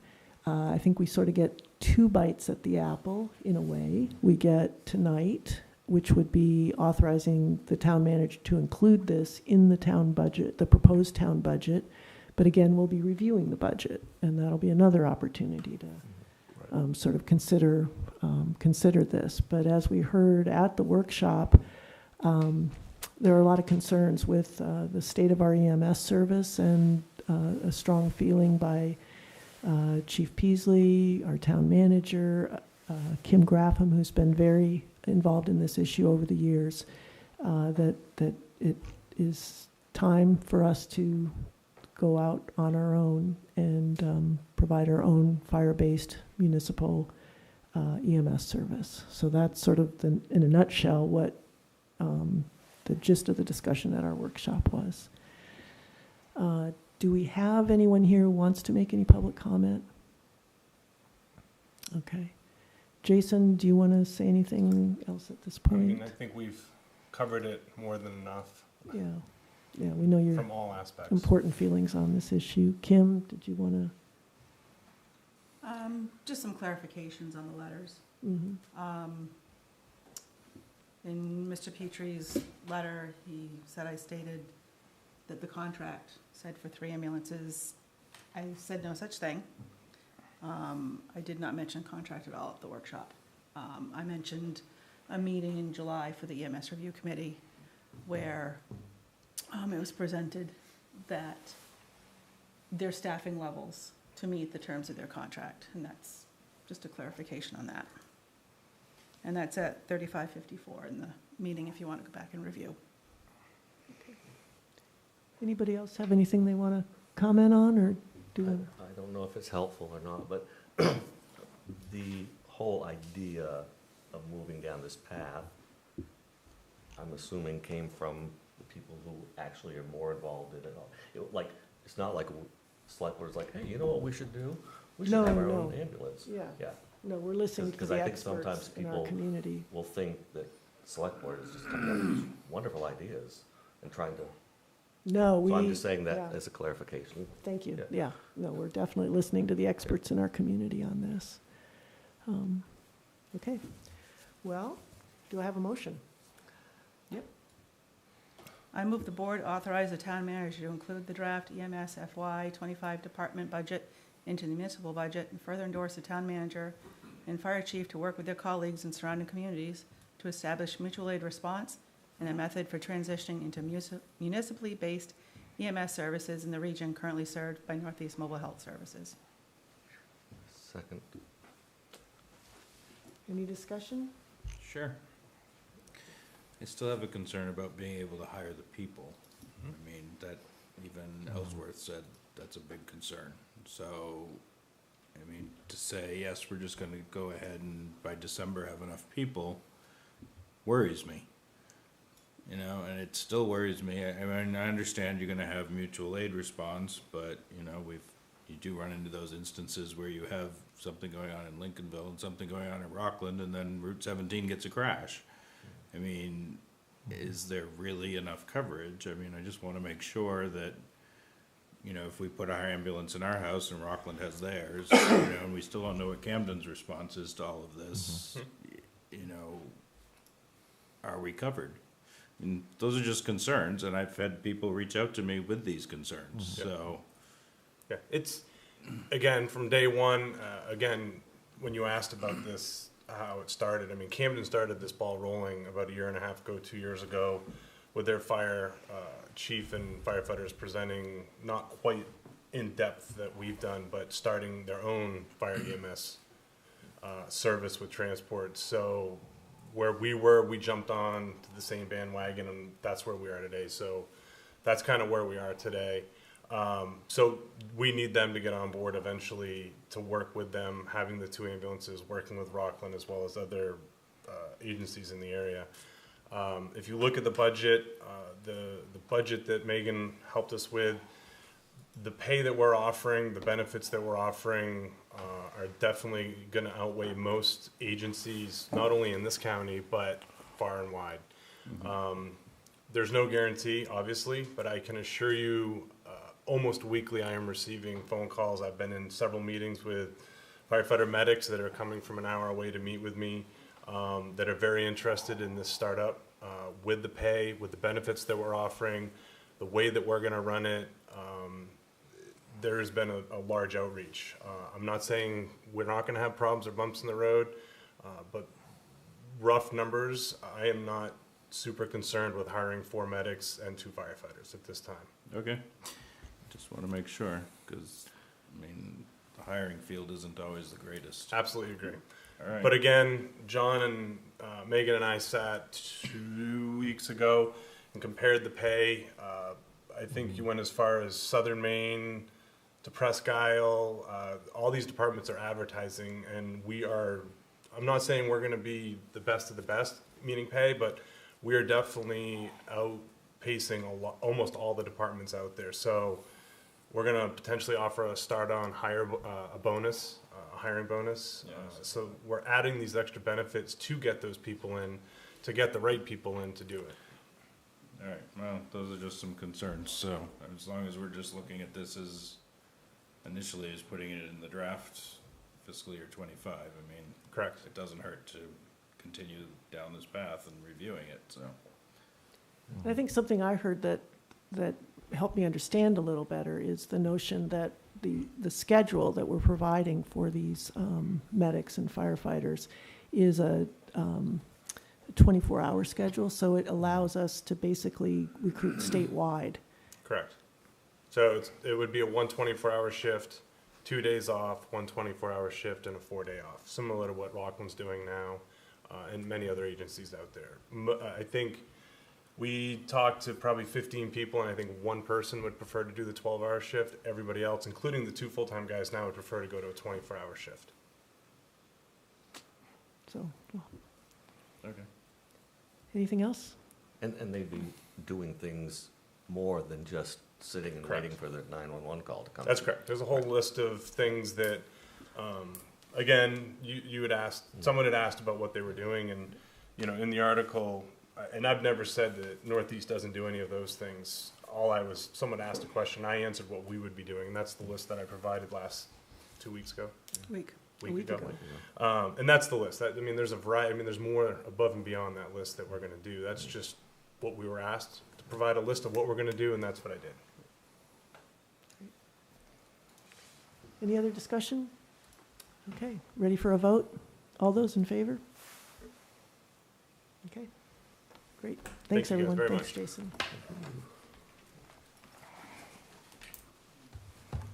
Does anybody know where Camden stands in this grand scheme of things? They're planning to discuss through their budget process, as I understand. That's part of what makes this a little bit difficult, right? And it made it difficult 10 years ago too. Yeah. How do you get 4 towns to all agree on the same concept of something, whatever it might be? Dump, EMS, police, fire. We all do it. Think about our days we were in Hope, Jim. We thought completely differently than things happen now, right? So I don't think it's going to be clean in terms of how any of this works. It's just, what I keep hoping, and I'm listening to what Camden says, and they're working. And so we're working, and wherever our outcome is, we'll meet at the end and make the best of our solution, I guess, as 2 towns. I will say that talking with other administrators and leaders in other towns, they certainly are on the impression that as Camden and Rockport go, they sort of have to follow. That's always been what's been said. I don't necessarily believe that, because I know Hope and Lincolnville have got strong opinions too. But the call volume is hard to argue. The numbers don't lie. So, but we want to be collaborative, not take it or leave it either. And I think that's the approach we've got to take with everybody. Whoever it is, whether it's Rockland, Camden, Hope, Appleton, whoever. Thank you. Yep. Okay. Now, skipping down, so we're done with the action items, moving to discussion item B, investment policy, internal control policy. Yes. So this was out of a conversation that I think, Denise, you had some conversations in public with residents and those who previously had maybe served on the investment committee and probably other entities. And we have we have an investment policy, we have, that sort of speaks to a certain level of oversight. But we've obviously changed, our charter has changed. So there's some time to perhaps take another look, pass on that.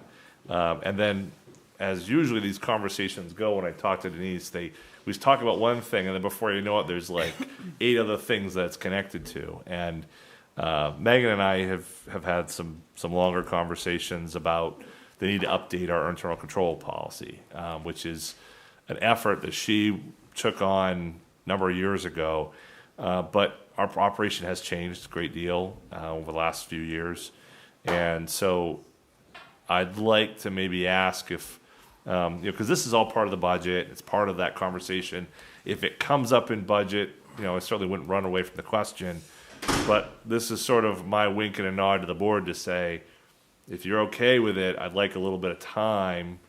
Obviously, the budget comes first, and we have, as we just have been talking, there's a lot to go on that level. But I'd like to get us some time so that Megan and I can maybe get to work on this and bring back some revisions that work for today and work for the type of town office that we're operating in 2024. Because, the policy that we've written was really trying to protect the 2019, 2018 town office. And I think we've changed some things, we've updated some things. We maybe don't need to worry so much about who's getting the mail every day. Police escorts to the bank don't seem necessary.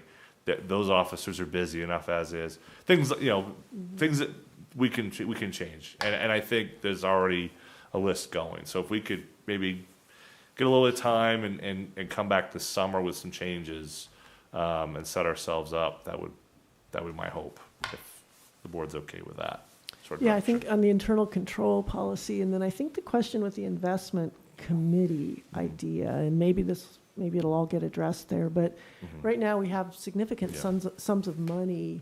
The Weidman Fund sort of was one that came to mind as we're looking at the EMS program, that are being managed and overseen by an investment advisor, I assume. And we used to have some town residents who were part of an investment committee that would sort of act as just oversight to make sure that the best decisions were being made in the town's interest. And we no longer have that investment committee, and it does feel like we should somehow fill that gap with someone who's paying attention. And, I have all the respect in the world for everything Megan is doing for us, but it's in the everything she's doing for us, which is lots. And I think that's a lot to put on her, to have her overseeing those investment accounts. So. And when we discussed that, when the investment committee had gone away, there was a thought that the budget committee might be able to take on some of those responsibilities.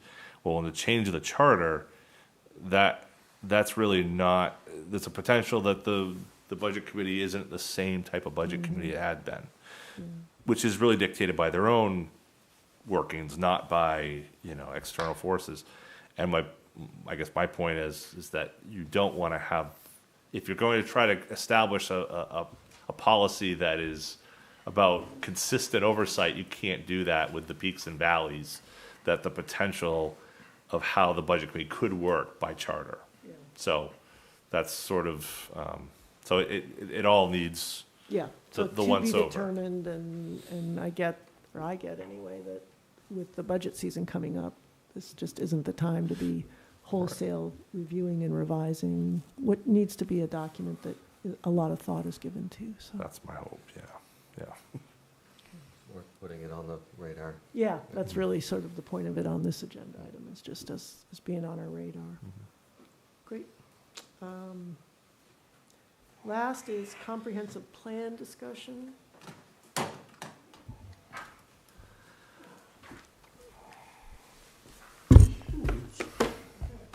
Jeff, I just like to make sure you're awake. All right. Well, let me just quickly interject, because Marcia's here, and I just want to clarify that when we met in July, at the end of July, where we asked Orion to sort of take on the task of drafting the comprehensive plan independent of the comprehensive plan committee, that was not intended to take the comprehensive plan committee out of the process. It was at that point intended to be a recognition that maybe we could have a cleaner, easier drafting process if our sort of town expert who we hired to do this project took on that task. And then the continuing expectation is once that's done, then it will be reviewed and input will be provided by the comprehensive plan committee. So just for folks to understand, if it was done gracelessly, I apologize. It really was intended as a way to try to expedite the drafting of the comprehensive plan. Sure. And to recap further on that, the history in the water resource section, each took, I think, four or three meetings with that committee, just because there's different people's opinions, so working through that is We complicated. did have a worldwide pandemic too. Well, in the editing stage, we were not quite that far, but when we first started it, and that was hard with Zoom and everything. So, but this is a streamlined approach, typing it all up just from data collected, opinion on the data provided from the state. So what they do is they give you a data package. They call it a data package. It's a PDF with links, and then you got to collect all the data yourself. So it's not as convenient as a data package. So collect all the data. put that into some kind of a format so it's easily digestible, and then interpret it. So you get your conditions currently, and then your analysis of your conditions, and then your recommendations. So for the most part, that's kind of how each of these sections are structured, similar to the financial capacity that you have.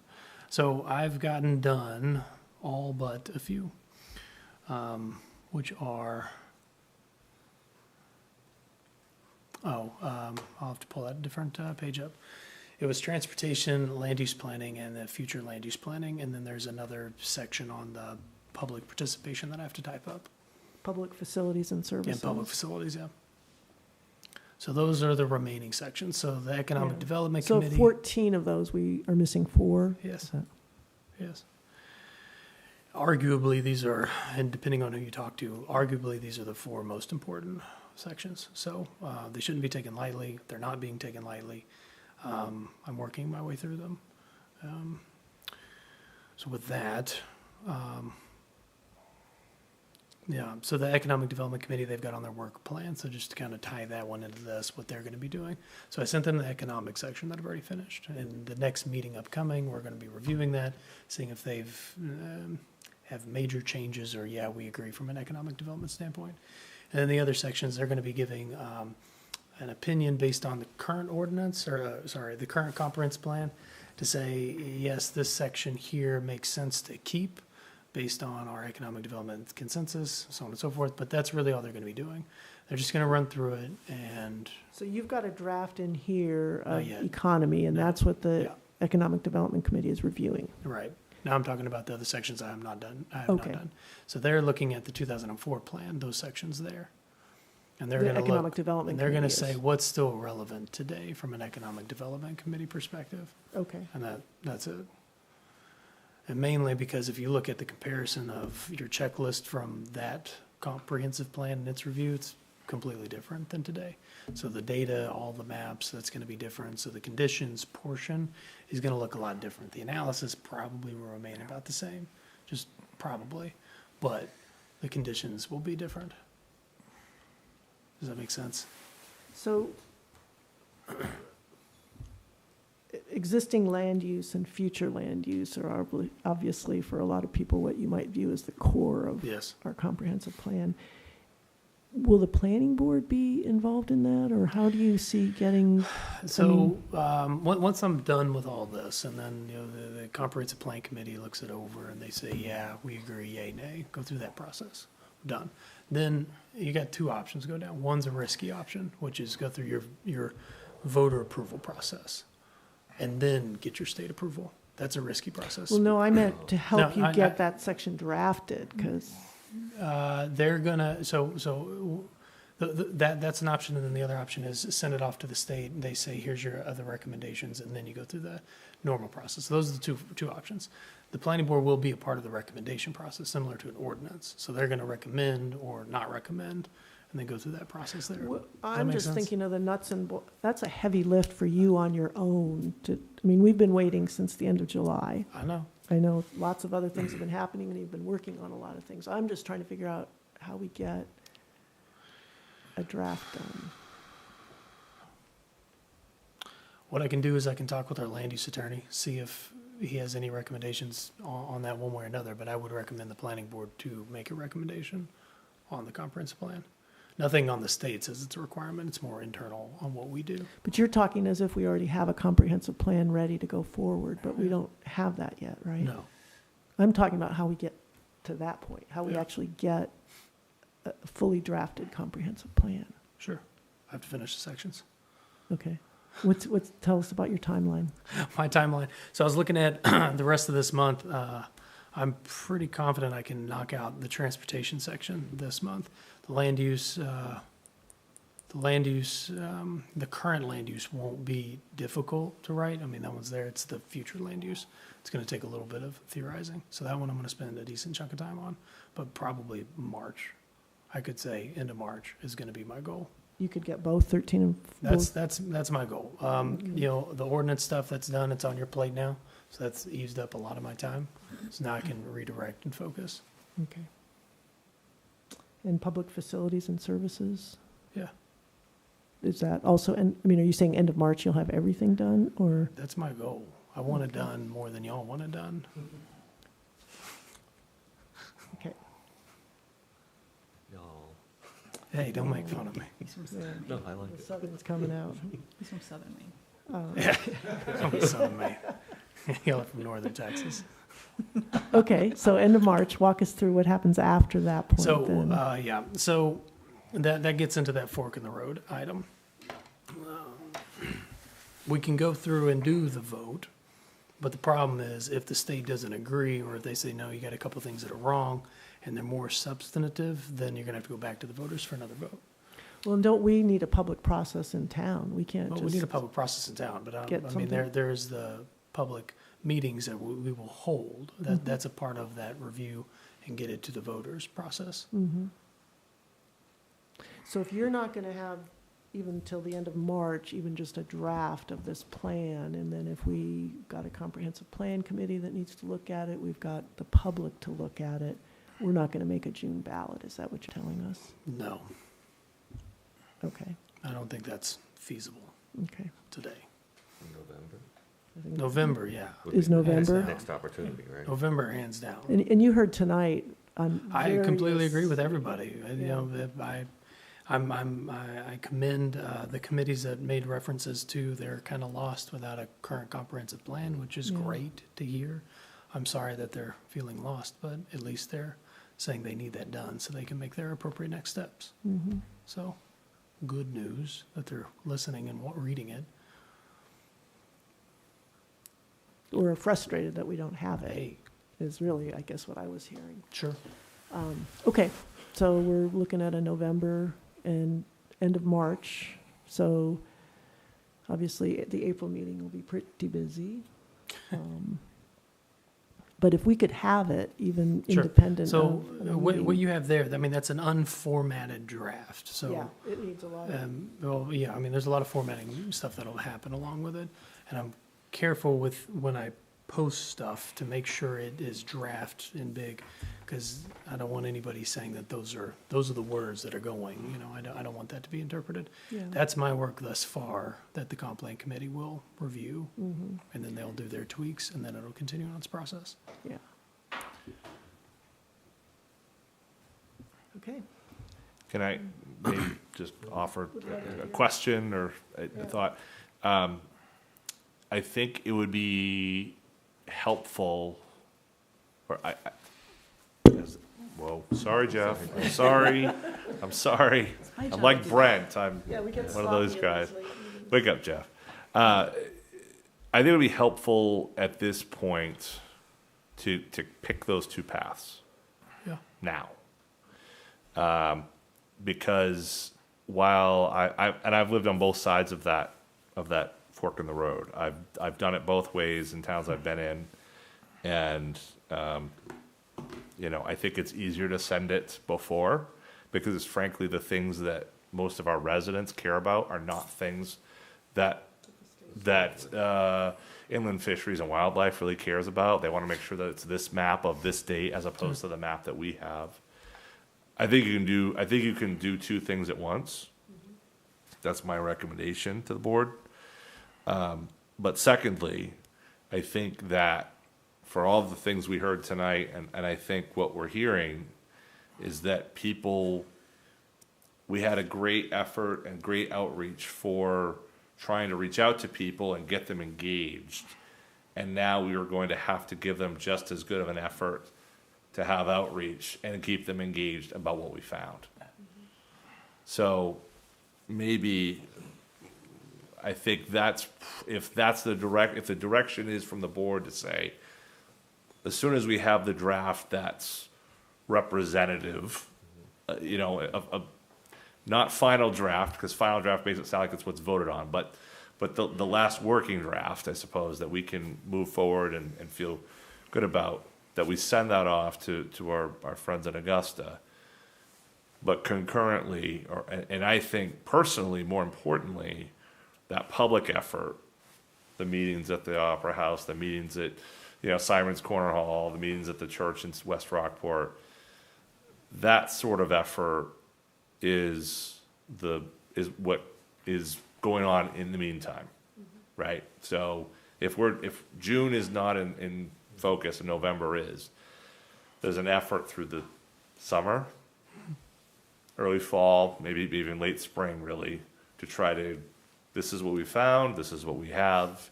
So that way it's not an unknown as it is now. I mean, it'll be drafted, you'll know what's in it. But part of the reason why I think so many people point to the 2004 plan is not because it's the greatest comp plan ever written. Sorry, people who were on that plan. Sorry, Jeff. But it was because people felt like they were listened to and heard. So if we can provide that type of effort, and we've got a number of different instances recently where people are trying to reach out and trying to talk to people, trying to reach different groups of people. I think that's, if we can do that and put together that type of effort, and what I'm doing is I'm saying to Ryan, put together that type of effort and lay out that plan when this is done, then I think that might help to explain that sort of end of, well, I guess it's April, because that's by the time the meeting will happen. April through to November, this is what the path looks like for public engagement. Okay. And making sure people are, so that, you know, we know, largely this group knows even before they put that was the best part about the 2004 comp plan, is we knew it was gonna pass before it even, because everyone had already seen it and everyone had already said what they didn't like, said what they did like, it got all thrown in the mix. There were still some things that didn't work out, but at least it has this legend because of people are talked to, not because of what it says on the page. So that would be my maybe suggestion, is if that's where we focus our efforts on this, it's less about what's on the page, I think, than it is that as a community, there's a feeling that we've bought into, you know, that comprehensive vision. So maybe that, if that's part and parcel with the next draft, there's almost a 15th chapter, which is how we're going to get from this being a draft to the voters. Sure. Does that sound, Sounds good. Does that help the board understand sort of maybe how we could get there? I mean, if you don't want to do that, if you want to wait until after and have it go to the state, that's fine too. Here's the downside of that. The downside is we approve it, then we send it to Augusta, and they say, oh, that chart on page 85 has to be this instead of that. We have to go back and have the voters vote on it again.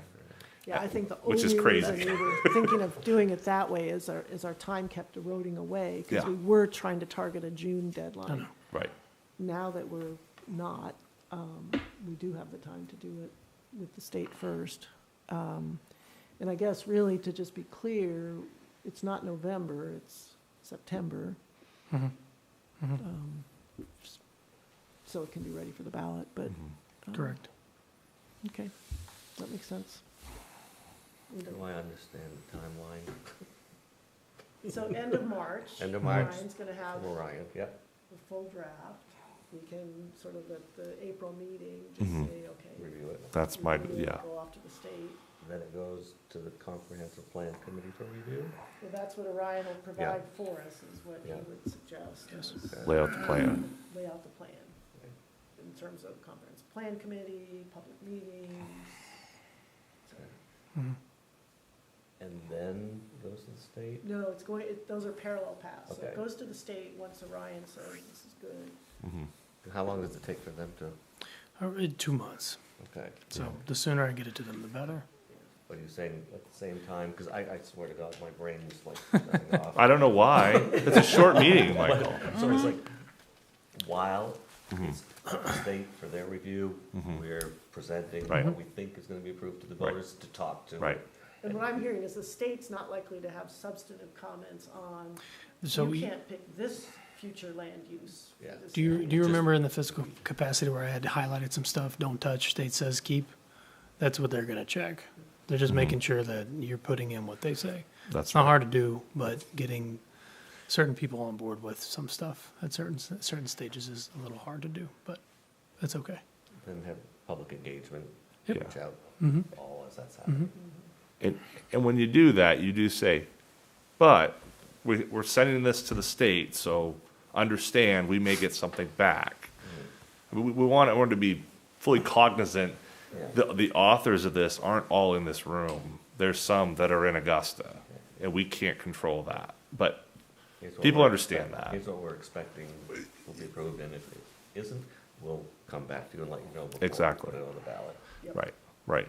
I mean, the fundamental is, we want the big issues to be part of this, Yes. right? We want us all to see, these are the big issues facing us, and this is what we, whoever we are in Rockport, that's what we think. So, yeah. Sounds logical. Okay. Sound good to everyone? Okay, well, thanks, Orion. Thank you. Looks like you've got just a couple months. Wow. Well, so we're on to liaison reports, Oh. which it's hard to believe there could be other things going on than what we just dealt with in this agenda, but does anybody have a liaison report? No. No, I will at the end of the month. On purpose.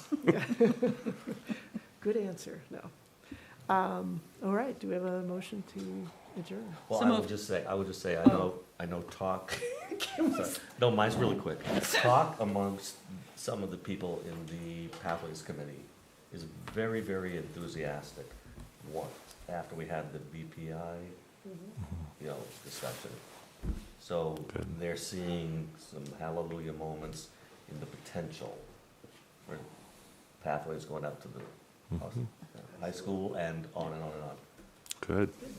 So there's excitement there. Okay, Motion to adjourn. second. Okay. Great. All in favor? Oh, we should all vote on it, yeah.